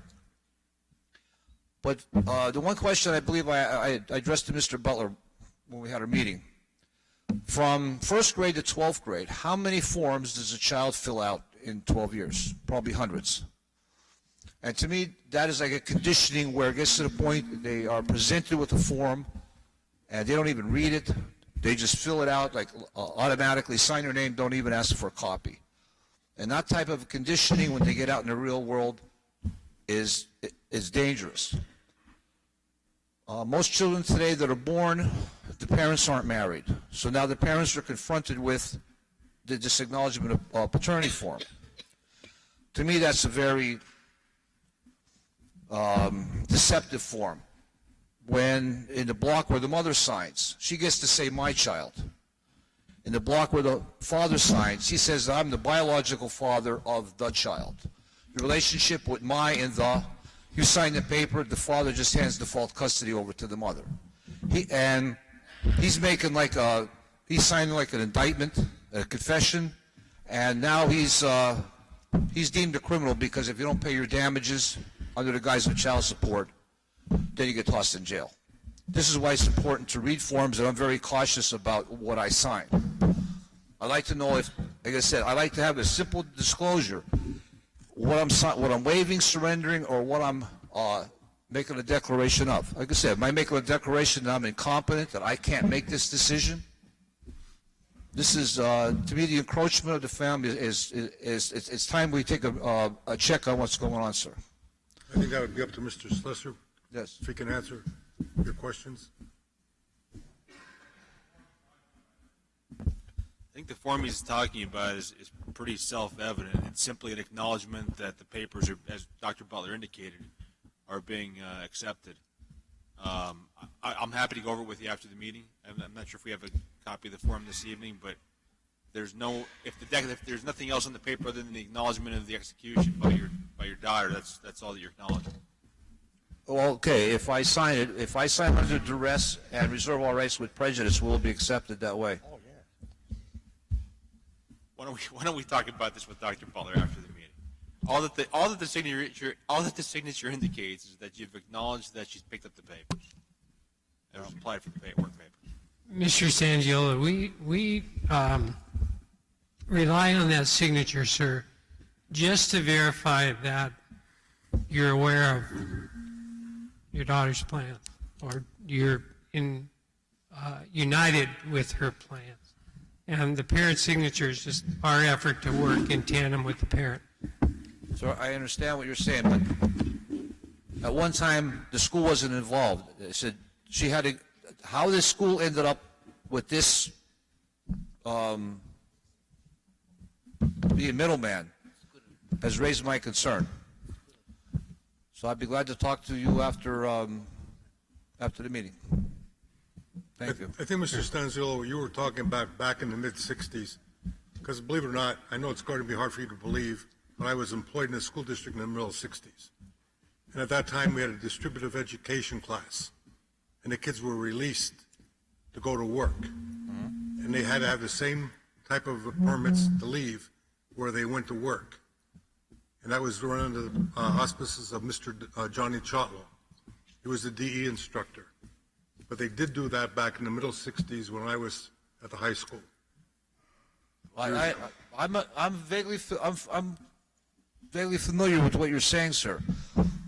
But to the best of my knowledge, when I was a teenager during the summer months, if I wanted a job, I just got it. I didn't need a work permit from the school. I mean, that I don't know. I mean, if having a student leave school early,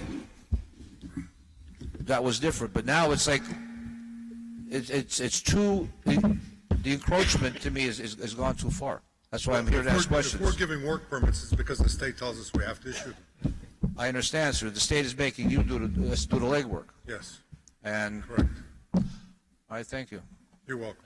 Clarence, were you a teacher in the 60s, did you say? Yeah, I think I taught your father. He actually goes back to the 40s. Anyone else? Wait a minute, Bob. Bob, wait a minute. Come on, Tim. My name is Caitlin Wall, and I'm speaking on behalf of the Hazleton area student athletes. We think you are making a horrible decision with agenda number 35. You are sending us into seasons unprepared by giving us new coaches or the opportunity to have new coaches. It's not a good idea. Our coaches have went out of their way to give us resources in the off season to train us to be prepared. What you are doing is messing with everyone. I would really like for you to reconsider your decision. Thank you. Thank you, Em. Doc?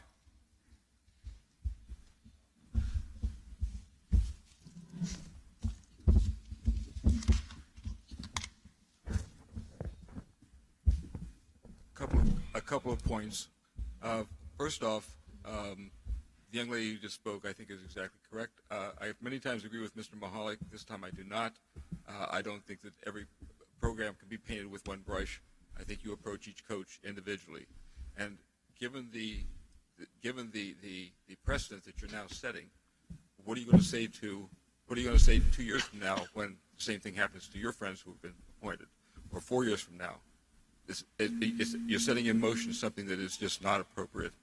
I wore my ice cream comb tie this evening for a reason. The question is, how far do the goodies go? Do we stop with the coaches?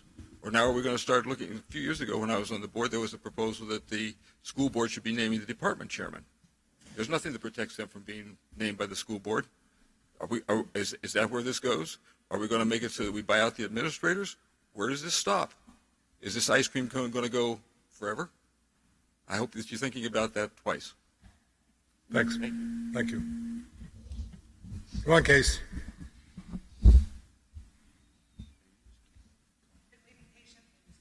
Okay. So are we. We're waiting patiently, too.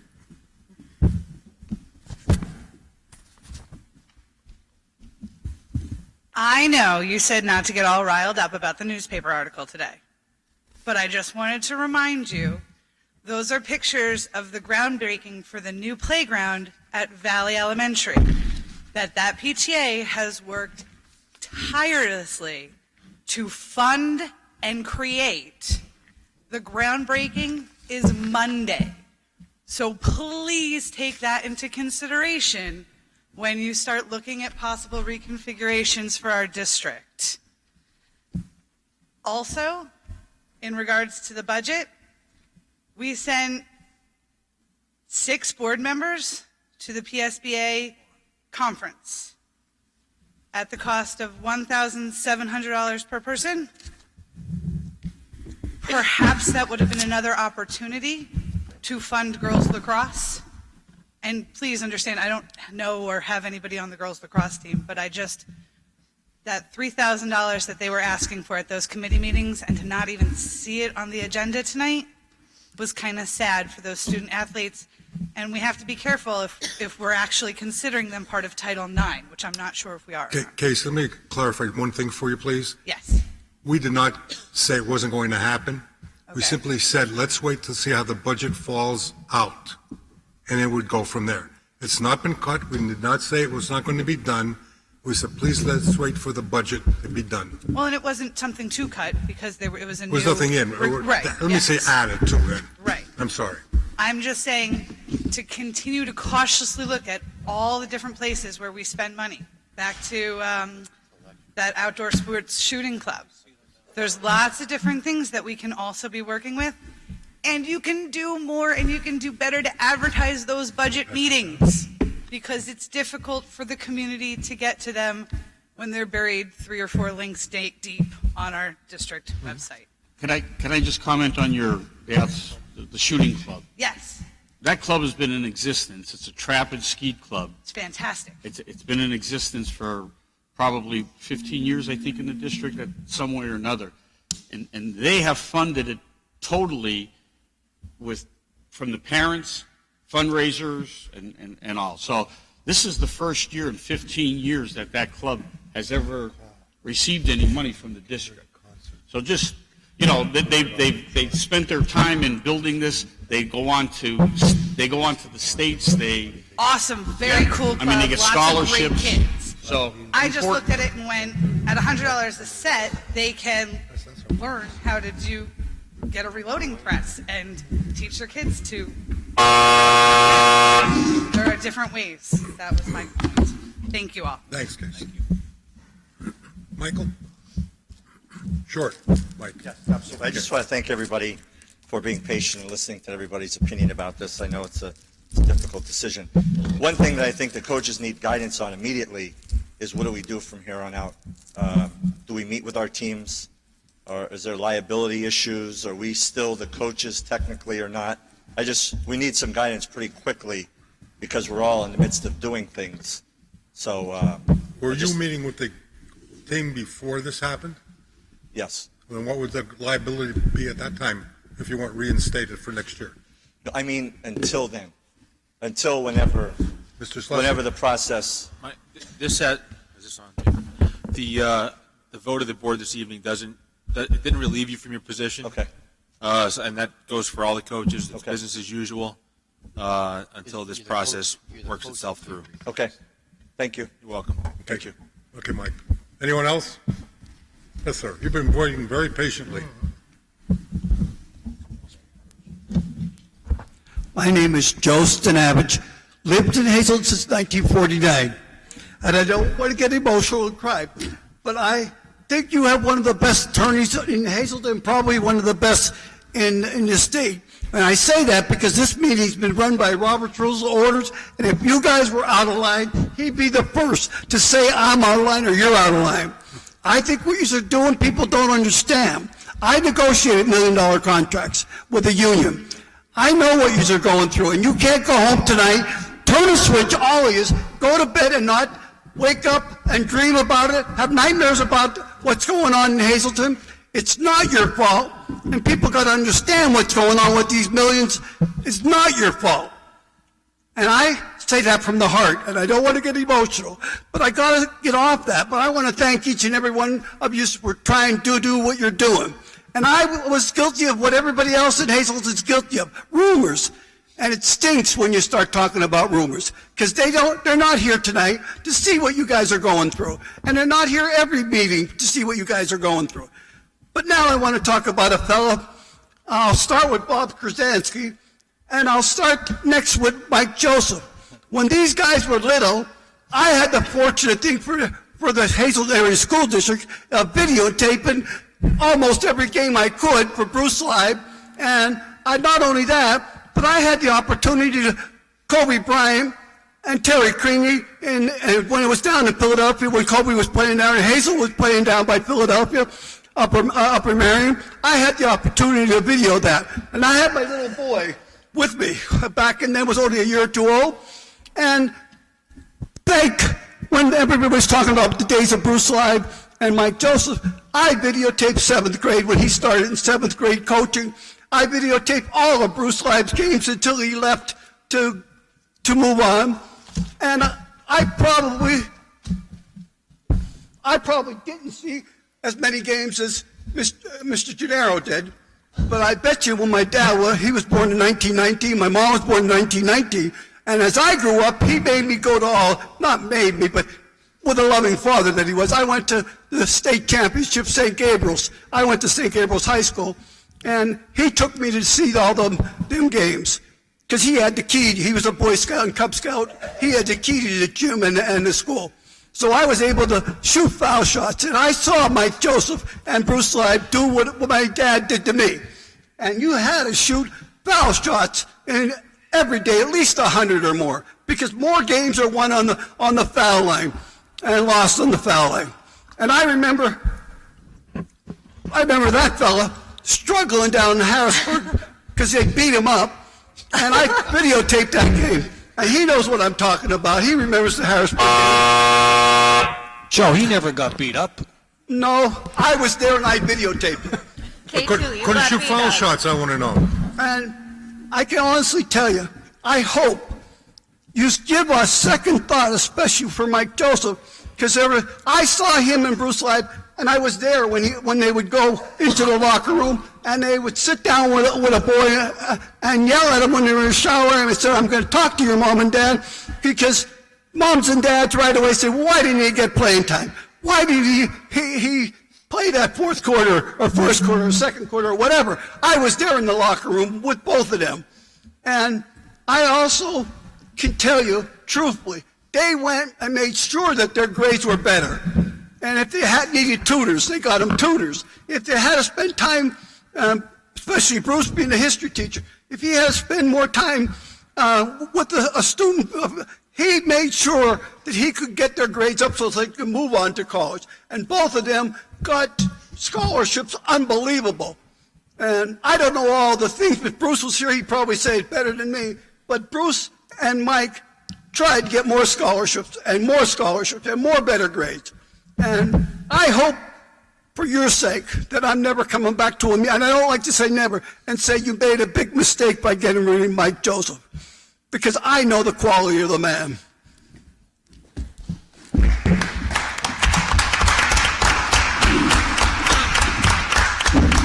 And I'll end with this.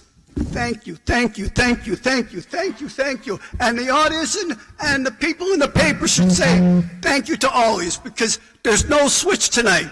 I know there's no, because I was there in negotiating a contract, and people don't understand. There's just not enough money to go around, and it wasn't your fault all this time.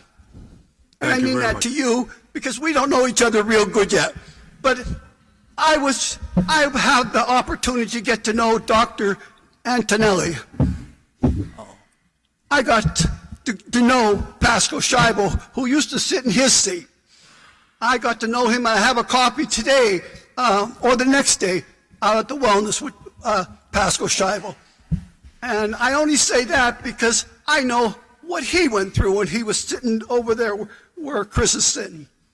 And I thank you. And everybody else should thank you for what you're doing. Thank you, sir. Thank you very much.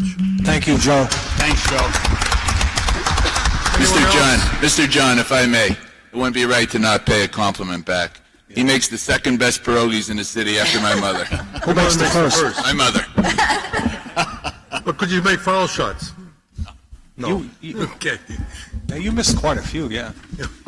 All right, if there are no other questions, motion to adjourn? Mr. John, briefly, and it's not on any matters that we discussed tonight, but just in regards to the girls lacrosse, I would hope that we would all agree that the girls lacrosse team gave a very impassioned speech at the committee meetings. We approved thousands upon thousands of dollars tonight of unbudgeted items that I feel that we can be in a position that we can afford the team $3,000. They're not asking for $30,000. They're not asking for charter buses. They're not asking for anything else. They're asking for $3,000. Well, I don't know if this is the right time to make this motion. I'm going to make it anyway, that we do afford the Hazleton area girls lacrosse team the opportunity to become a school-sanctioned sport effective immediately. Mr. O'Donnell, if you had come to budget meetings, you would have seen that that's going to be taken under advice, but not until after we see where we're at with the budget. So I don't think now is the proper time to make that motion. I did call Mr. Barletta a couple of days later, and I made an offer for something, and his comment was to me, they practice 2 days a week, right now Wednesdays and Saturdays. It's really not a varsity sport. It's more or less like an intramural sport because of the time that's spent on it. And I think if we wait to see how the budget plays out, and I agree with Jared, $3,000 is not very much. But then it's another $5,000 here, another $10,000 here, before you know it's six figures. I think we wait till it plays out, and when it plays out, if there's money in the budget, I'll be the first one to second your motion. But I don't think now's the time. And frankly, Mr. John, we're going to be in a position, I don't know when we're going to be in a position where we're going to say that we have extra money rolling around. I don't know when we're going to have that talk. I don't know when we're going to be in that position. So I do hope that this board does consider their request whenever we decide that we have the funding to do so. And I will agree that we can let the budget play out. But I truly hope that this board revisits this because, again, it's not about anything else but the student athletes and the opportunity that they should have to be recognized by our school district. I agree. Mr. Barletta, do you want to add something? I saw you sitting there a little bit, and it looked like you were standing up and then sitting down, but if you have something to add, please do. Ms. Palmer, why don't you just sit down and you can, when he's done. Okay. I'm following the NFL draft, and the Giants are on the clock. That's why I'm standing up and down. Oh, okay. I just want to reiterate what Mr. John said to clarify this. And with all due respect to the opinions, as the athletic director, I told Mr. John I'm not in favor at this time. And I spoke with the coach. I mean, I've talked with the lacrosse people. Through no fault of theirs, they're trying to establish a program. It's my opinion, and my opinion only, that we aren't at that point yet. As Mr. John said, and I spoke with him, right now they're practicing twice a week. That's not a varsity program. They are trying to establish it, and I have told the coach that from my end, when I feel confident enough to come before the board, I would not only recommend partial financial payments, I would recommend that they become a full-fledged athletic member of our district. I just don't feel at this time that the program is demonstrating that type of varsity appearance, and that's the reason why. And this is not a fault of the coach. They're trying to build a program. We did this with water polo, and a few years before that, we did it with bowling, where they were on their own, and as Mr. Zola said, with the trap and skeet team, same thing. And I want to make it clear that if they demonstrate that, I will be the first one to come before the board with a recommendation that they become a varsity sport. Thank you. Thank you. Ms. Palmer? I would just like to make a statement, and I also have a question. I have captained my girls for the past 3 years. I'm a senior this year. I will do whatever it takes in order to help my girls be successful. So I just want to ask the board why. Why would you open the coaching positions if it comes down to one coach?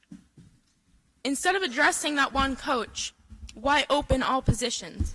But if you look at it at a teaching standpoint, if you have an issue with one single teacher, you typically, what's been done in the past is that one teacher has been addressed. You don't open all teaching positions. It would take time. It would take money. It would just be way too much. Just the high school alone has how much staff? So if you look at the district as a whole and you're going to replace all the coaches, have all of their positions open, can I just ask just why? If you look at it in both lights, a teaching perspective and then the coaching perspective, what sense would it make if it's the same people just doing different things? I would like, first of all, I'd like to ask, why does everybody assume it's Michael Joseph? Why does everybody assume it's Michael Joseph? That beats me personally. Obviously, I'm coming from the soccer team. His name has never been mentioned. Nobody's name has ever been mentioned in any context with any board members at any board meeting, executive session, or public meeting. Okay. No coaches' names have been mentioned. Okay. And that is the honest to God's truth. Okay. No one. But for some reason, there's a big sign in the back of Michael's jacket, and I have no idea why. I can go back years ago, and there was a coach in this district who didn't win 10 games in 10 years. But that was okay. Honestly, I couldn't tell you why. It could just be what the audience here feels. Could just come down to that. Just what their personal opinion on the issue may be. But myself coming up here, I didn't name a single coach. I said if it comes down to a single coach. I didn't say it was my coach. I didn't say it was basketball, baseball, none of them. So if that's the issue, then why would it? People, I believe, are assuming this because why else would every single coaching position suddenly become open? Good question. We had no problem. Mr. O'Donnell mentioned the fact, or somebody mentioned the fact that a couple of years ago, we got rid of a couple of coaches. And it was targeted. It was right on that person because there were reasons. Okay. And nobody else was touched at that time. Okay. And I guess it's an assumption. And sometimes people want to look out there and see what's available. But to me, there has to be a justified reason to see what's available and why that person should be replaced. You just can't go out and say, and you made a perfect example like I did prior to that. Because there's one bad teacher in a high school, are you going to open up all the positions? I don't think so. That's asinine. Okay. So same thing with the coaching. But people, and I respect everybody's opinion up here. Some people are, 6 people that have voted to open. You're buzzing me, Mr. Krasinski. Okay. But I respect everybody's opinion. Everybody has a right to their opinion. And you don't have to agree with it. But everybody does have a right. Yes. 6 of us up here have the right to say open it. 3 of us said no. I respect their opinions, and I hope they respect mine. But that's what we're about. That's what democracy is about. Respecting each other's opinion. That is agreeable. And you have to be able to justify it. And to me, I can't justify opening everybody's up. But they can. So God bless them. They did it. And I admire them for it. I just couldn't do it myself. So may I just ask, was there any particular reason that it came down to every coaching position was open? So if what the audience here is assuming is wrong, whether it is in my place to know this reason or not, if what everybody else here is assuming is wrong, then can I ask what the reason being for opening every coaching position could be? What it could come down to? Because I truly believe that, speaking from the audience, that this is why, they could be wrong with their justification as to who it may be. They could be wrong with their justification as to that's the reason behind it. But just what would the reasoning be to open every coaching position? Because I believe that the audience is looking at this as, if you're opening the entirety and you're not targeting one person, then it could be assumed that it's being targeted at one person in order to make it fair and almost to kind of cover up what is going on. Once again, like I said, audience could be wrong, but I believe that this is where the assumption is coming off of. I think to answer that question, you have to ask the 6 directors who voted yes. I can't answer that question for you because I voted no. May I ask the people that had voted to pass this? I'd be happy to tell you my opinion, and I said it at the last meeting, at the work sessions and committee meeting, that I truly feel that at some point in time, all positions should be open in order to allow other people that have an interest in coaching that sport be allowed to at least put their name in, be interviewed, and see if they meet the standards that are required to do the position. It doesn't mean that the existing coach would not stand tall and be put back in, but put yourself in a situation where cheerleading you may want to be a cheerleading coach at some point, or soccer coach, or whatever coach that you want to, whatever you want to do. If a position doesn't open for 25 years, 30 years, that can be your entire window of opportunity in this district. Am I right? I mean, if you take a person, and Mr. Joseph knows, I've already talked to Mr. Joseph. I have nothing, there's no plan here to get rid of Mr. Joseph, and I told him that. But truly and honestly, I do feel that there are a lot of people that are in the Hazleton Area School District. There are a lot of people that are involved in sports. There are a lot of people that may be interested and have expressed interest in positions, saying, well, if it's never open, how do we ever have an opportunity? So I'm not against opening a position. I think it gives the coach an opportunity to show their wares, how they do. Keep in mind that, if positions open yearly or every 3 years or 5 years, that's going to happen. And it's out there then. That's my reasoning behind it. I won't be voting to get rid of Mr. Joseph. I'll say that here, and I'll say it, and I've said it before.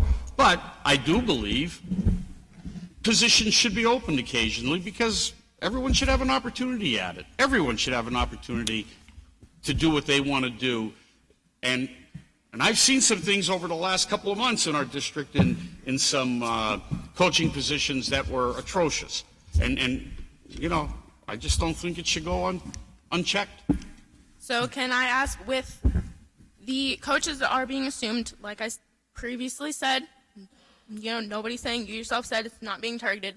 So for what the audience is assuming then, if it's going after the coaches that are having the most successful seasons that Hazleton has seen, as in comparison to other sports. I don't think we're going after any particular coach. I think opening the positions open. It's just that. It's opening positions. That's what I mean is, I'm not saying against anybody. What I'm saying is just the coaches as a whole. If you have coaches that are having successful seasons, why would you want to open the position? Wouldn't you want to continue to see your athletes, see your teams continue to have those successful seasons, continue to be able to put their banners up in our high school gym? I still think that everyone should have an opportunity at some point to apply for that. I won't change your mind, you won't change my mind on this point. I think everyone should have an opportunity to apply for a position that they are interested in, that they have a passion for, and sports is a passion. Yeah, and that's it totally, is. completely I can see it in understandable. you, and I appreciate that. It is a passion, and there are a lot of people out there that have that passion. And I'm sure when coaches get positions, there are other coaches or there are other applicants that sit back and say, well, gee, why didn't I get it? I'm as talented. I have a record in my, so it's just the way it is. I think at this point, I think it benefits the district, it benefits our students to do that. I think it sends the message out there that, you know, there's no guarantee you're going to be there for 20 years, 30 years, 40 years. Do the best you can, treat the people fair, treat the students fair. I don't believe it's all in the record. I never did. Okay. I truly believe it's, you know, in the high school level and that, it's preparing them for their future. Ms. Pombo, I hate to interrupt you, but your 3 minutes were up 20 minutes Okay. ago. All right, I'm sorry. And may I Thank just- you. May I just add that we teach you in school to speak appropriately and speak as an informed student. We appreciate that, and you did that very well before the vote. Good job.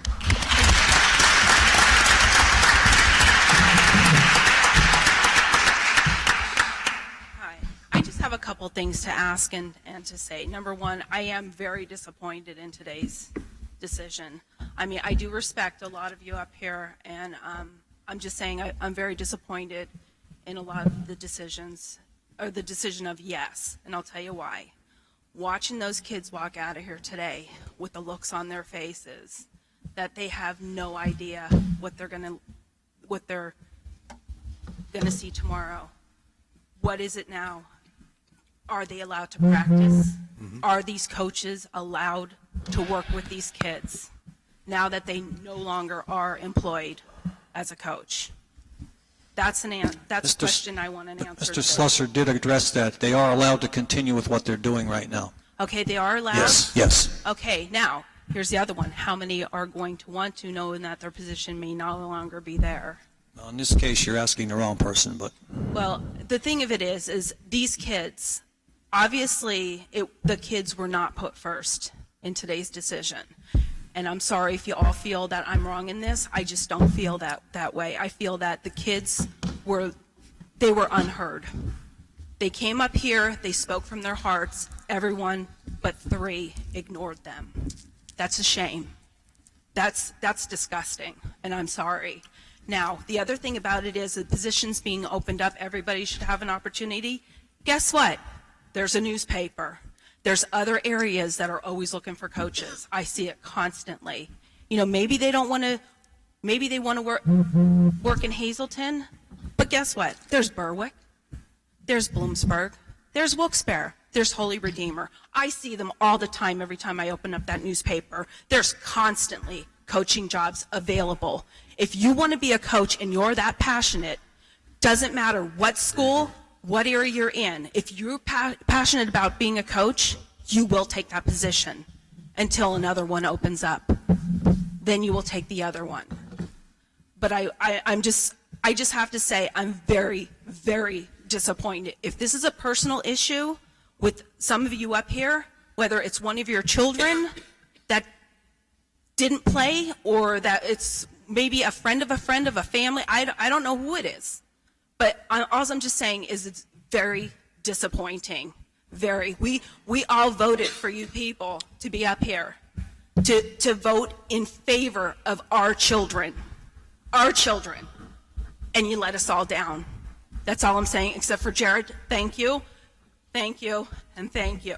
The rest of you, I'm sorry, I'm just very disappointed. I still respect you, but I'm just disappointed. Thanks.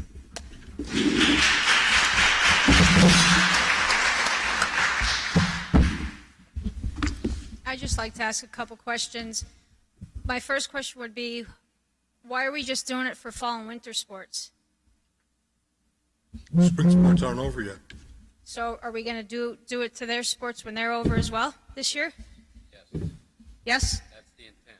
That's the intention, okay, because that wasn't brought up at all, that it would be all sports then.